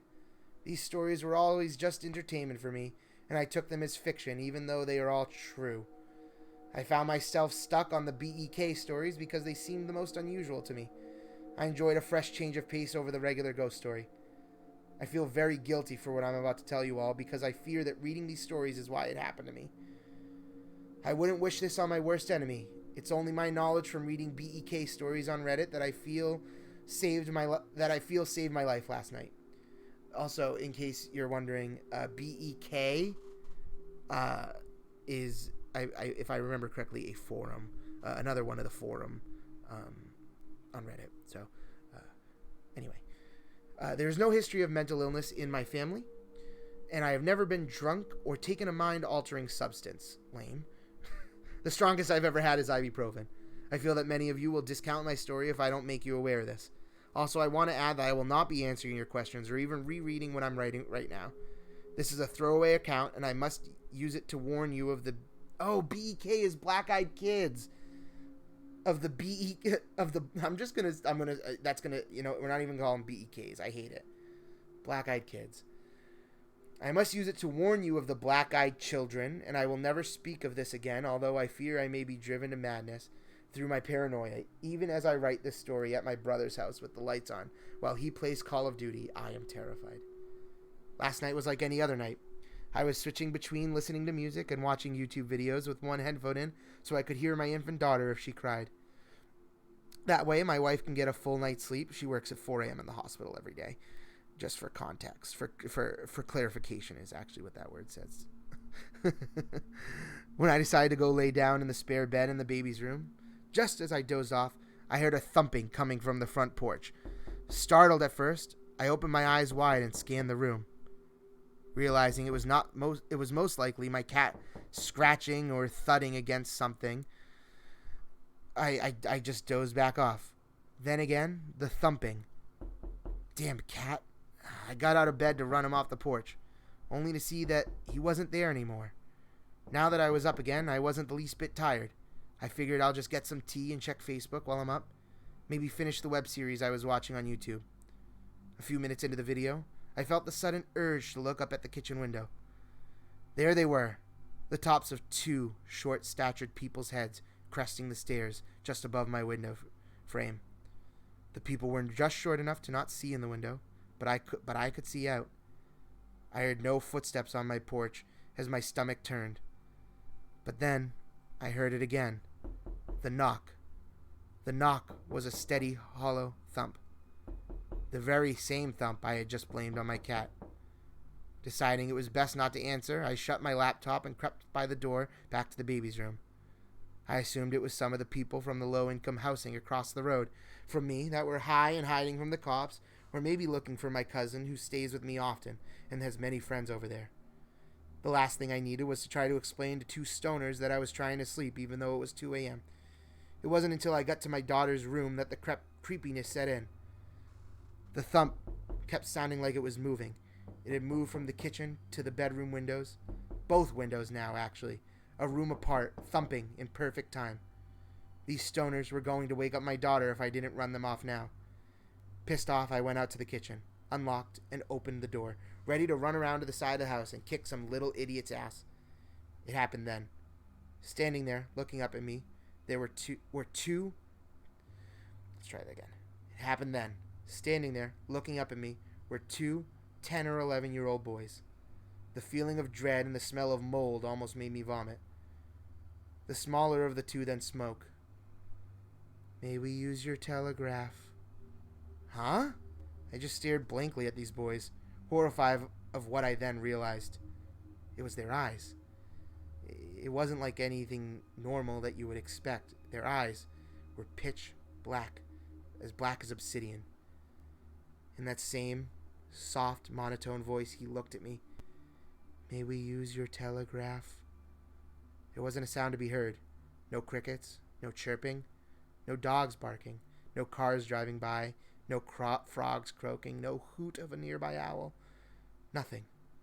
I tried to play it cool and ignore the fact that he didn't say telephone or phone or cell, anything that really would have made any sense in the situation, and I calmly replied, "I don't have service at my house. Sorry."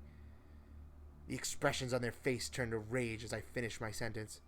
Swiftly, I shut my door and locked it as quickly as I could, then stumbled back to protect my daughter. I picked her up from her crib and held her close. The fact that she didn't wake up freaked me out the most, but I managed to gather my senses enough to make sure that she was still breathing and warm. Everything seemed okay with her. The knocking on the windows was back. I dropped to the floor as close to the wall as I could and held my little girl in my arms and wept like a child. I felt helpless and afraid. I lied there for what felt like hours and hours, crying and crying and shaking, with those pounding and those tappings on the walls and the windows continuously going all around me, going to door, window to window, anywhere these children could see in or had an entrance to our home. I heard these knocks. I was shaking, like I said, until I heard it. The sound of something familiar. My wife's alarm clock. The thumping stopped the instant the alarm went off, and I crept into the master bedroom with the baby. "What's wrong with you?" my wife asked. "What's wrong with you?" my wife asked. "I just had a bad dream," is all I could mutter out. "Okay, well, give me the baby so I can feed her before work." I handed my wife the baby, and she fed her like any normal day. I turned on every light in the house and made coffee for her. For some reason, just having her awake calmed my nerves enough to pretend like nothing happened. I walked her out to the car, nervously with the baby in my arms. I asked her not to leave until I walked back in the house. She was put off by the request, but did so to humor me. Once I was safely in the house, I locked the door again. And in the house, I sat horrified until she got home. I insisted we go to the next town over and stay the weekend at my brother's house. And here I sit horrified while she sleeps in the guest room with my daughter, wondering why they stopped when the alarm went off. I think I know the answer. I was aware of black-eyed children. She wasn't. Every story I've read about them is from someone who already knew about them. Maybe, just maybe, knowledge of them existing is the only reason they visit. If that's the case, I'm sorry, but I'm afraid, and I had to tell someone else. Unfortunately, that someone had to be you. I hate black-eyed children. I think the first time I heard a story about the black-eyed children, I think it was on Tumblr. I think. And it was always paired with this just very photoshopped image, but the kids, like, just black-eyed, just complete, like, it's just like, kind of, if you've ever watched Supernatural, the way the demons' eyes are in that show. That's essentially, I mean, okay, just imagine 2 in the morning, you're just sitting there, you have, like, see, for me, I do the same thing he does, but not necessarily, for, like, I guess, to hear, or not to, like, listen for, like, obviously I don't have a daughter. I do it so I can, 1, hear my voice, so I can hear how loud I am, and 2, if, like, Caitlin wakes up, I don't want to be so loud I keep her up, and things like that. For those of you who don't know or are tuning in for the first time or are listening to this at a later date and don't know who I am, Caitlin is my girlfriend. We live together. But seriously, imagine just sitting at, like, home, 2 in the morning, and I mean, I assume, obviously this is, I mean, there are so many even true tales of people seeing black-eyed children that I wouldn't, you know, I've never seen a black-eyed child, but plenty of people apparently have. And one of my favorite things on Scared to Death that they say is only one of them has to be true, right? Only one has to be true for it to be true. You're telling me like 100 different people, not one of them is telling the truth? I mean, I like to think the black-eyed children don't exist, because fuck that. But imagine just like it's 2 in the morning, you have one ear exposed like this, maybe you're having a snack, maybe if you're like me, you've just smoked your, like, 13th bong of the night, and all of a sudden, just, for me, it'd be really fucking terrifying, because I live on the 3rd floor of an apartment, so if they're knocking, the only places they're knocking are our 2 doors, or from our deck, which how the fuck did they get on our deck? Or they're knocking on the windows, which are 3 stories up. But imagine just sitting there and you just hear, like, you're like, who's knocking on my door? And, like, you're like, wait, that's coming from the window. Or wait, no, is it coming from over there? And then you go out and it's 2 children. Like, children! First of all, why are these children out at 2 a.m.? I I hate it. I really do. I do. But now, we bring ourselves to our final tale from the tome itself, as I bring you an old man's story. It's official. I'm an old man.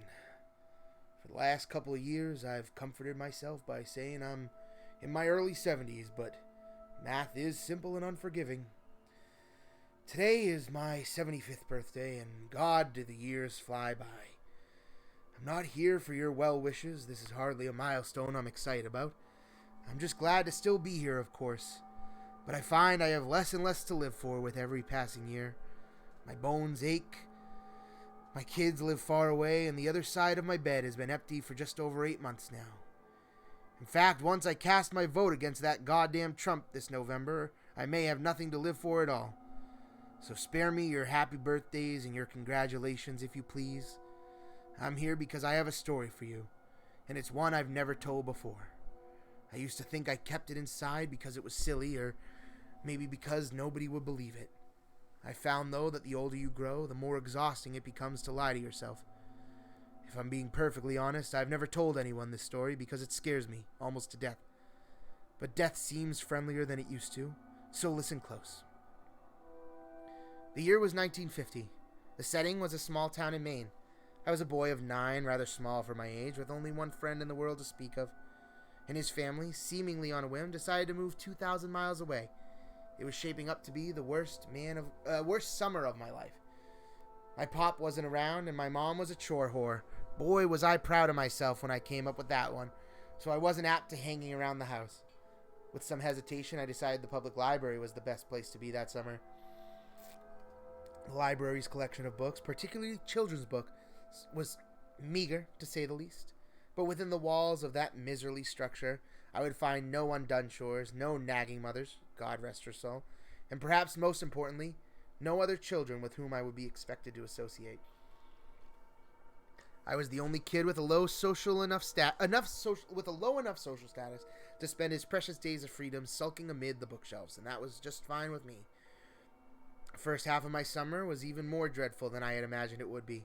I would sleep until 10 a.m., do my chores, and then ride my bike to the library. And by bike, I meant rusty log of shit attached to a pair of wheels. Once there, I would split my time between unintentionally annoying the elderly patrons and then deliberately doing so. One pleasant lady actually interrupted my incessant tongue-clicking to hiss a "shut the fuck up" at me. First time I ever heard a grown-up use the F word. Big fucking deal, I know, but in those days it was unheard of. The dreary days turned to woeful weeks. I'd actually begun praying for school to start again until I discovered the basement. I could have sworn I'd roam every inch of that library, but one day, in the far corner behind the foreign language collection, I stumbled across a small wooden door I had never seen before. That was where it all began. The door was windowless and made from oak that looked far older than the wall in which it rested. It had a knob of black metal that quite literally looked ancient. I wouldn't have been surprised to learn if it was crafted in the 17th century. Engraved on the knob was what appeared to be a single footprint. I had the sense that whatever lay beyond this door was forbidden to me, and therefore probably the most interesting thing I would encounter all summer. I quickly glanced around to make sure nobody was watching me, then turned the heavy knob, slipped behind the door, and shut it. There was nothing, only darkness. I took a couple of steps and then stopped, unnerved by the totality of the shadow in which I was now surrounded in. I waved my hands in front of me in an attempt to find a wall or a shelf or anything I could hold on to. What I actually found was far more subtle, a small string dangling from above, but far more useful. I grabbed it firmly and pulled it down. Back in the day, lots of light bulbs were operated with strings, and this was one of them.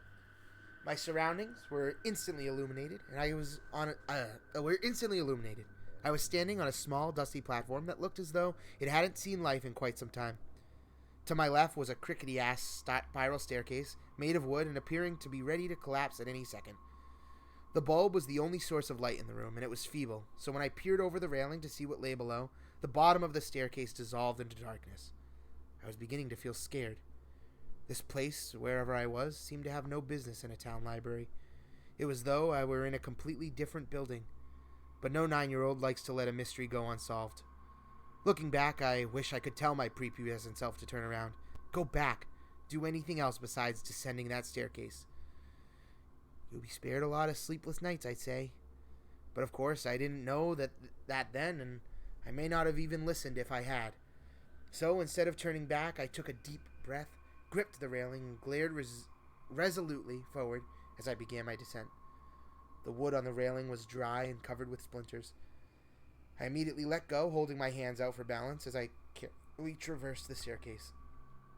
It was, or at least it seemed it was, very long, and with only the dim glow from the string bulb far above me, my heart pounded mercilessly in the darkness. Even kids can sense when something isn't right, I think. They just don't always give a shit. By the time my feet reached the cement floor at the bottom, the light from the bulb above was very nearly a memory. But there was a new light source, and God, I'll never forget it. Directly in front of me was a door, massive and a deep shade of red. The light was coming from behind the door, and it shone out in thin lines from all four sides. A sinister, dimly glowing rectangle. For a second time, I took a deep breath and went through a door I shouldn't have. In contrast to the dank room I entered from, the room behind the door was blinding. When my eyes adjusted, what I saw nearly took my breath away. It was a library. Not just any library, though. It was the most perfect library imaginable. I gasped in wonder as I stepped almost reverently further into the room. It was beautiful. It was smaller than the library above, much smaller, but it seemed to be almost tailor-made just for me. The shelves were packed with brightly colored tiles. Both armchairs in the middle of the room were exquisitely comfortable. And the smell, oh God, the smell was simply unbelievable. Sort of a mixture of citrus and pine. I simply can't do it justice with words, so I'll suffice it to say that I've never smelled anything better, not in my 75 years. What was this room? Why had I never heard of it before? Why was nobody else here? Those were the questions I should have been asking, but I was intoxicated. As I gazed around at all the books and basked in the smell of paradise, I could only form one thought. I will never be bored again. In truth, boredom only hid from me for 3 years. It was on my 12th birthday, 63 years ago to this day, that everything changed. Before that day, I visited my basement sanctuary as often as I could, usually several times a week. I never saw another soul down there, yet strangely remained free of suspicion. I never removed a book from that room, but instead would pick up a particular volume wherever I had stopped reading during my previous visit. I sat always in the same deep purple armchair, and always leaving its twin barren and directly across from myself. That armchair was mine, the other was, well, I suppose I couldn't have articulated it then much better than I can now, but it wasn't mine, that's for damn sure. On my 12th birthday, I arrived later than usual. My mom had invited a couple of classmates and some cousins over to our house to celebrate, a gesture which I found more tedious than touching, really. I just wanted to spend my birthday sitting and reading and smelling paradise. Eventually, our guests went home, and I made it to the library about 15 minutes before closing time. That didn't matter. The workers never checked down there before they locked up. I was free to stay as late as I wished. This particular night, I was devouring the final chapters of an epic adventure. Knights, swords, dragons, and the like. I didn't smell it until I read the final words and closed the book. The once exquisite aroma of that room had turned sour. I sat for a moment unsettled. Objectively, I could recognize that the smell was actually the same as it had been before, that mixture of citrus and pine.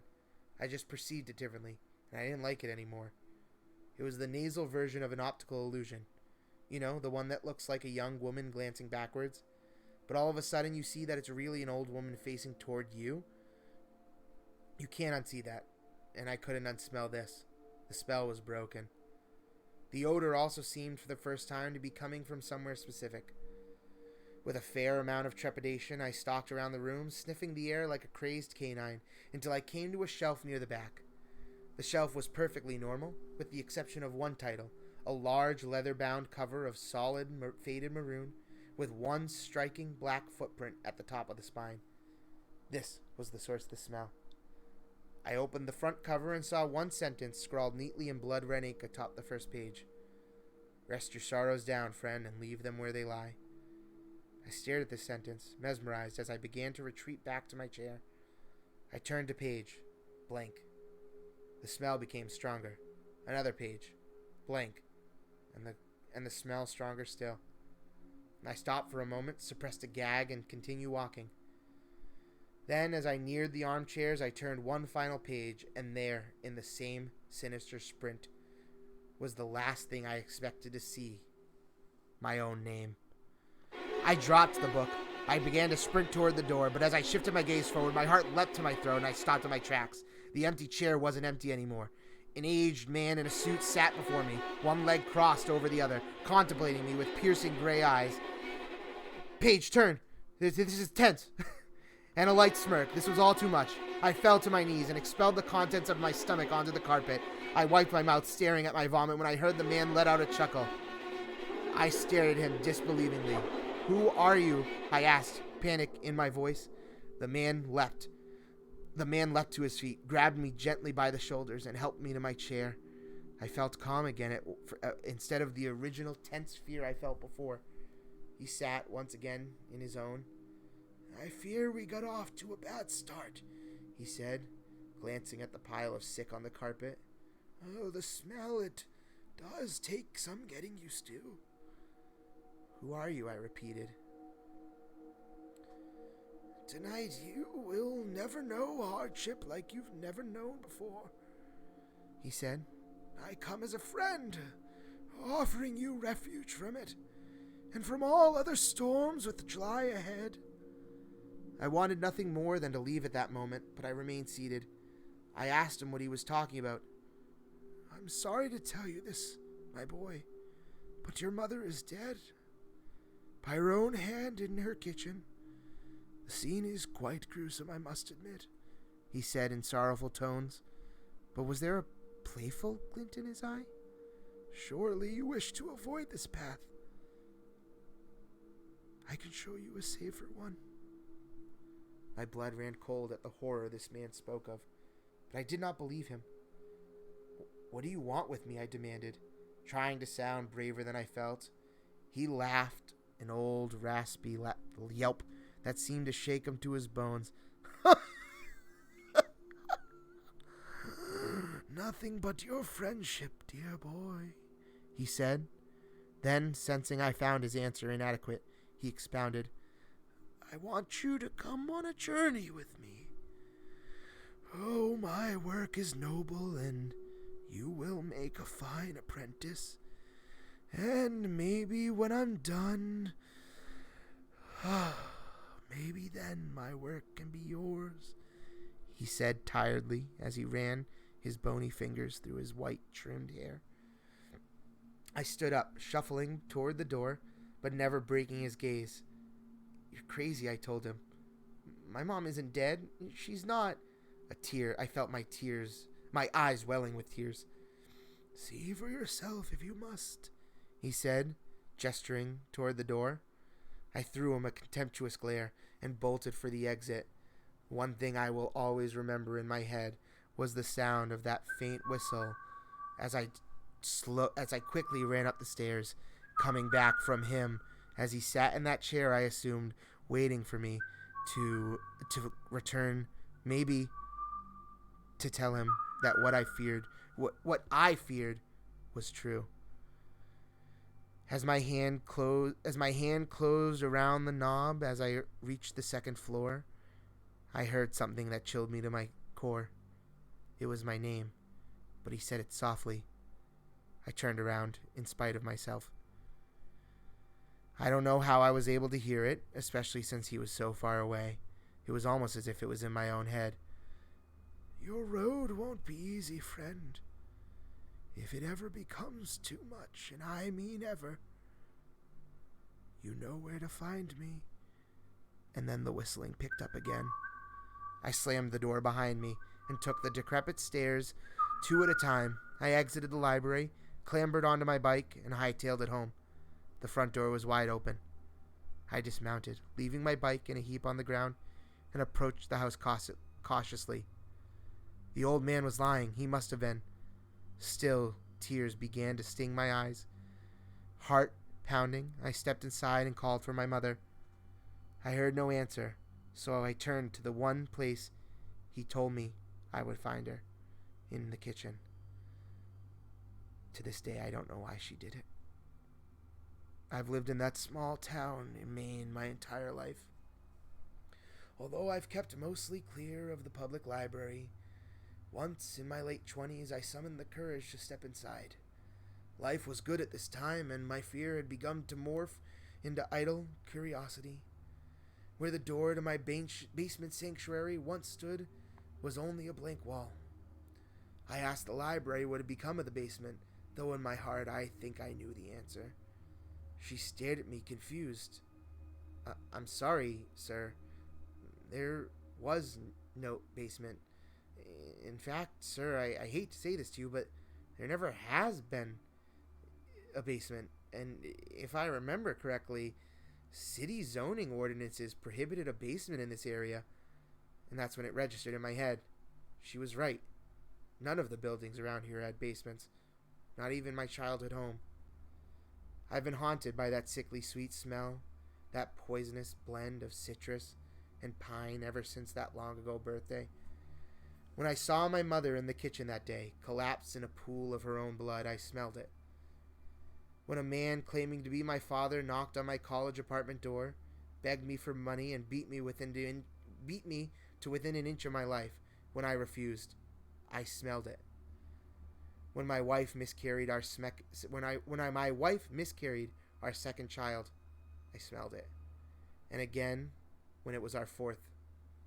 When our oldest son got behind the wheel of the family Buick, completely shit-faced, and got his girlfriend killed, I smelled it. I began to smell it periodically as my wife became sick. She died late last year, and now I'm alone for the first time in more than a half a century. Now I smell it every day. It almost feels like an invitation.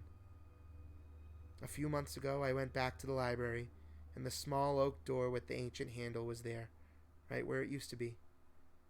My evening walk has brought me past that library every day since, but I haven't gone inside. Maybe tonight I will. I'm frightened to die, yes, but lately I'm even more frightened to keep living. The old man was right. My road hadn't been easy, and I doubt it will ever get any easier. Rest your sorrows down, friend, and leave them where they lie. He promised relief, a refuge, he said. Was he right about that too? There's only one way to find out. I always knew there was always one way to find out. As I sat there with my wife for her second miscarriage, as I said, and the fourth, and when our son was put behind bars, when I felt that faint smell, it was never that smell I really felt, because, faintly, I would always hear that whistle, softly, in the back of my head, almost if it was coming right beside me sometimes. Well, like I said, there's only one way to find out. After all, I do still know where to find him.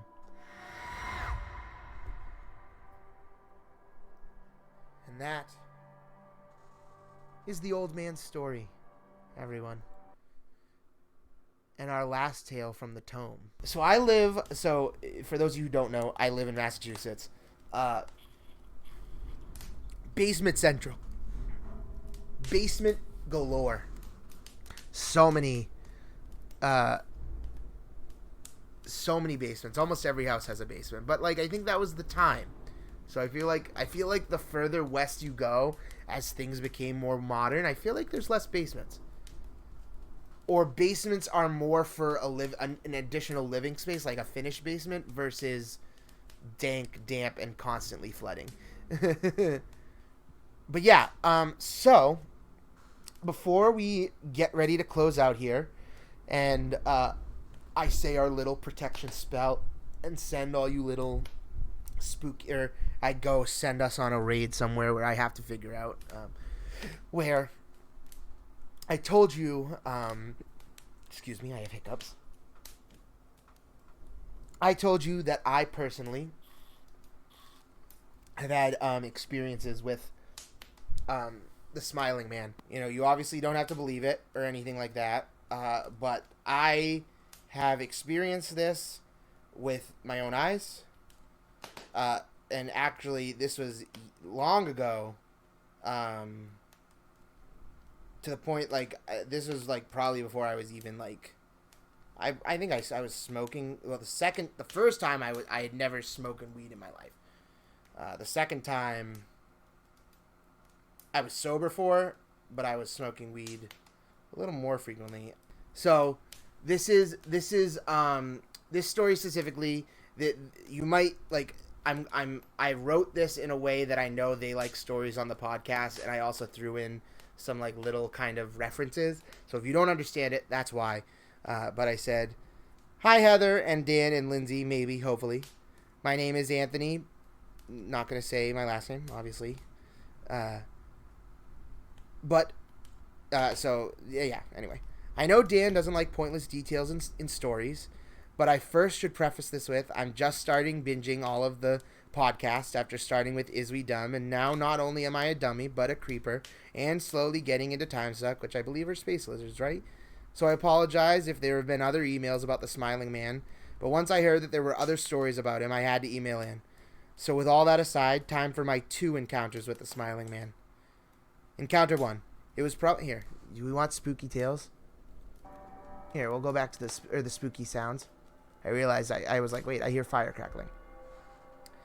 Not technically necessarily a story from the tome, but it was probably around 10 p.m. I was leaving my friend's house, driving alone. Now, my friend lives in the middle of the woods, like, closest neighbor is about a 5 to 10 minute drive. No one should be out walking at any hour of the day. So as I was saying, I'm driving home, and up ahead I see an outline of a person in my headlights, which I'm already thinking, well, this is pretty weird. I slow down, just slow enough that I can get a good look, mainly because, what the fuck, but also fast enough that I don't let this person anywhere near my car in case they have some kind of weapon. As I get closer, I notice that his head is down, and he's wearing what looks like a brown suit, or a suit with some brown trench coat or something along those lines. And as I start to pass him, he turns to look at me, and that's what I remember the most. As he continued to make eye contact with me as I drove by, I noticed his smile, almost ear to ear, grinning, white as teeth, just staring at me. As I pass him, and now he's in the pitch black, I put my foot lightly on the brake so that way behind me is illuminated so I can see if I just imagined that or not. I didn't, because now he was standing in the middle of the road, arms at his side, smiling at my car. Naturally, I sped away because I may be a creeper, but I've listened to enough Scared to Death to know, as Lindsay would say, I had to get the fuck out of there. I immediately called my friend and asked him where his closest neighbor was and explained to him what happened, and he thought I was playing a trick on him because he confirmed his closest neighbor was a short drive away, and they were on vacation, so there was no way anyone would be near their house. And the way to town is where I was headed, and I would have absolutely seen this man on my ride to his house if he were walking from town. I thought this was the only time I would see him. I was wrong. Encounter 2. About 3 years after the first encounter with the Smiling Man, I had entirely forgotten about this first encounter. I was driving home from a different friend's house. This person thankfully lived near the downtown area, so plenty of people around. As I'm driving through downtown, I look to my right, and there he is again. Same smile, ear to ear, same clothes, same eerily white teeth. Except this time he's doing something different. He wasn't just staring at me. This time, as he smiled that eerie, ear-to-ear grin, he was waving. Not sure if he was happy to see me or what, but he was absolutely waving at me with dead eye contact. The light turns green, and instead of continuing home, I decided to loop around. Thankfully, this area had a roundabout kind of way, so I would have been back right near the spot where he was standing waving at me within not even 15 seconds. I would have seen where he went. I would have seen if he moved or ran. I would have been able to see him no matter what. It takes maybe, like I said, as I said, it takes maybe about 30 seconds, maybe 15 even, but no more, to loop back around. I almost stopped breathing because he was nowhere to be seen. There was nowhere, like I said, he could have gone that I wouldn't have seen him going. Even if he was down one of the many alleys nearby, or if he was in a building, I would have seen the door shut. I would have seen him going upstairs because that's kind of how these buildings are. I would have seen him in some lobby or something along those lines. and even if he managed to move faster than any normal living human being, he wouldn't have even made it to any of those alleys or buildings, because he was standing in the middle of a green kind of park area. Sorry, I had to scroll down. That's why I said. So that means he would have either had to have vanished completely into thin air or be faster than light. Because like I said, not only would I have seen him crossing into any of these buildings, I would have seen him as I looped back around. That was about 2 years ago now. I thought he was all a figment of my imagination, some anxieties or something my brain conjured up, and I always laughed it off. Until I was at work today and I heard Dan tell the stories he found about the Smiling Man. I'm a creeper loud and proud, but to this day I've never felt more uncomfortable than those 2 times I've encountered the Smiling Man. And now I'm going to be worried if I'm going to be abducted by aliens or something. So if I do, I'll be sure to follow this up with another email. Sorry for the length of this email, and if there's bad grammar or anything, or I'm bad at telling stories, I try to keep the important details for Dan, while also trying to keep enough details to please Lindsay's inner need to procrastinate the story. Keep creeping and keep peeping, because that's the name of their fans. Best spooks, fellow creeper, Anthony.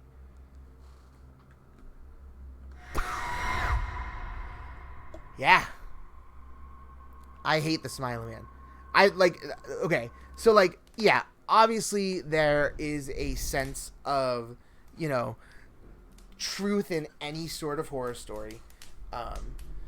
But specifically, and I can't, this happened to me, guys, twice.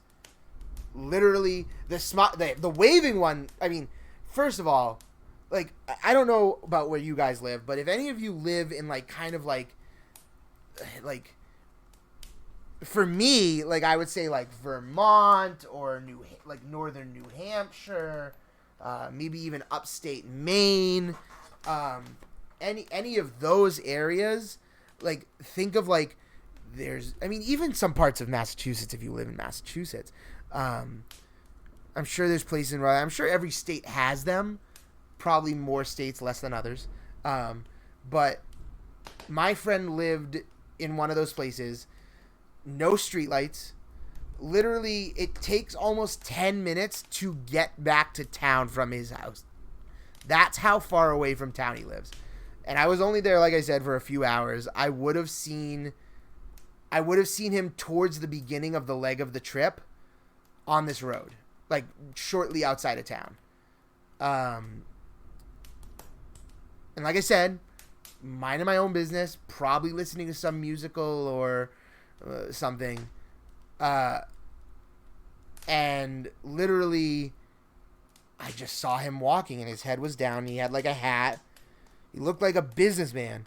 But as I said, maybe I was going 10 miles per hour at this point, because I was just what the fuck? What the fuck is that a person? There shouldn't be a person out here. And as I got closer, I looked out my window like this, what's going on? And as I did, he looked up and literally, here's a smile. That wasn't his smile. Literally, his smile was here to here. Biggest grin I've ever seen in my life.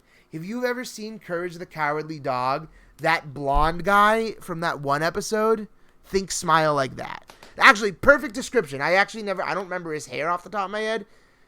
Go look up creepy smiling guy. Exactly, yes, the barber.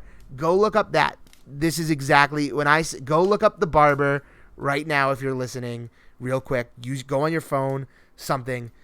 Because I would show you a picture. I haven't quite, like I said, this has been a week in the making, a week and a half even. But look at that picture. That's what this. Like I said, I think he had dark hair. It was hard to see because it was nighttime both times.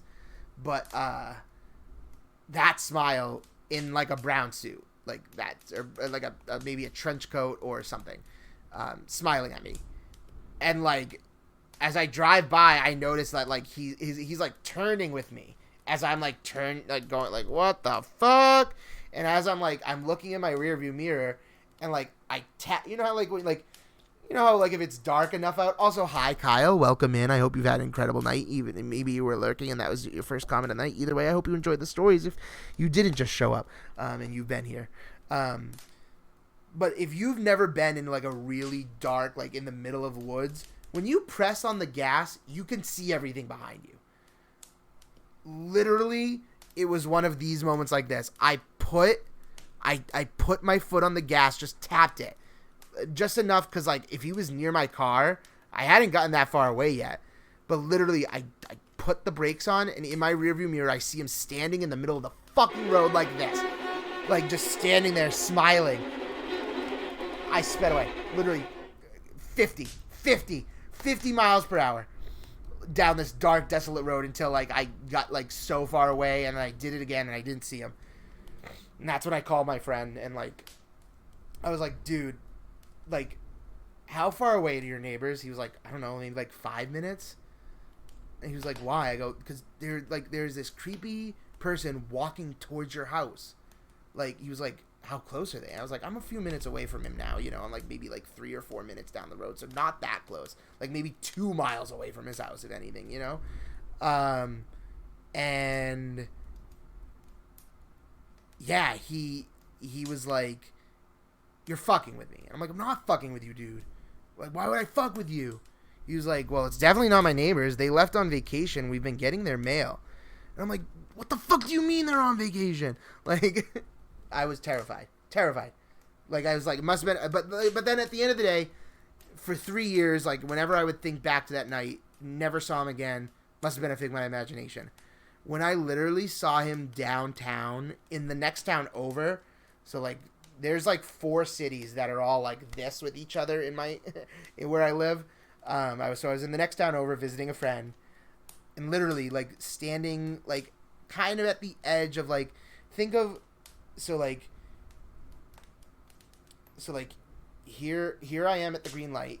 To my left is kind of like probably like a couple 100 square feet of just grass. There's a gazebo, and you can either go straight through the green lights to go more deeper downtown, or you can go to the left, and it actually allows you to loop back around.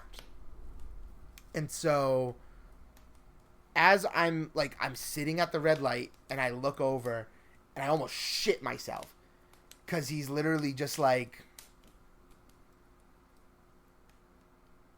and I'm like, what the fuck? So that's when the light, and then I see the light turn green. I'm like, and there's someone behind me, so I gotta go. But I'm like, no, fuck this. I'm literally gonna roll down my window and be like, what the fuck is your problem? And so I spin around, and it's not like there's trees or anything, so I turn around, and as I'm starting to get to the point where I'd be able to see where he's standing, I look over, gone, just completely gone. And that was the last time I saw him. That was about 2 years ago. That was very recent. That was 2 years ago. So yeah, those have happened to me. I wish I could make it up. I wish I could. Maybe it was a figment of my imagination. Who the fuck knows? Nice try, Kyle. I would shit. If I ever see the smiling man in my house, that's it. I'm moving. You'll never see or hear from me again. I burned that house down with him in it. And then I'm cleansed. I do shit. I shit a lot. I poop a lot, actually. But yes, thank you so much for hanging out with me tonight. I have to close this book out, because if I don't, the demons will stay in this house, or might come to you, and I don't want anyone to hurt that. So the closing protection spell, it says, all ghosts that have entered this home on this evening will now return to thine final resting place. All evil you try to send the witnesses tonight's way, upon your own self thou will find it returned. All actions, thoughts, and plans of hate become your own decided fate. By all that is above and all that is below, by oceans wide and land so vast, by day and by night, and powers that be, this is my will, and so it shall be. Bring harm to none, and none to me. Ghosts of unrest, return to this saucy tome and rest easy once more. And I'm going to blow out the candle. And the incense burned out at some point during my story. And with that brings a wrap to Tales from the Saucy Crypt with me, your host, Tony Marinara. Even better, ZD, imagine if there's a dude out there dressing up with makeup with that wide grin, just fucking with me. He's like, he was parked off on a different road. He started walking because he knew I was leaving. And he's like, oh man, I'm really going to fuck with Tony. And then he's like, in 3 years, wait 3 years. And then I'll wait for him again.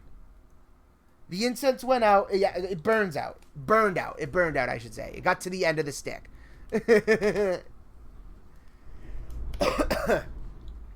It didn't go out on its own. If it went out on its own, we'd have a problem. And I'd burn this apartment down. But yeah. No, and in another 5 years, he's going to show up in my house, in my basement. And that's how he will probably die. But seriously, thank you so much for tuning in tonight. I'm Tony Marinara. You can find me on Twitter, here on Twitch at twitch.tv/Tony Marinara. On Twitter, I am TMarinara Twitch, I believe. I believe that's my handle. Off the top of my head. So until the next time I tell saucy tales, whether that's next Halloween or I make this more continuous, I hope you all have a spooky night. And I hope you stay saucy. Have incredible nights. And have a happy Halloween, everyone.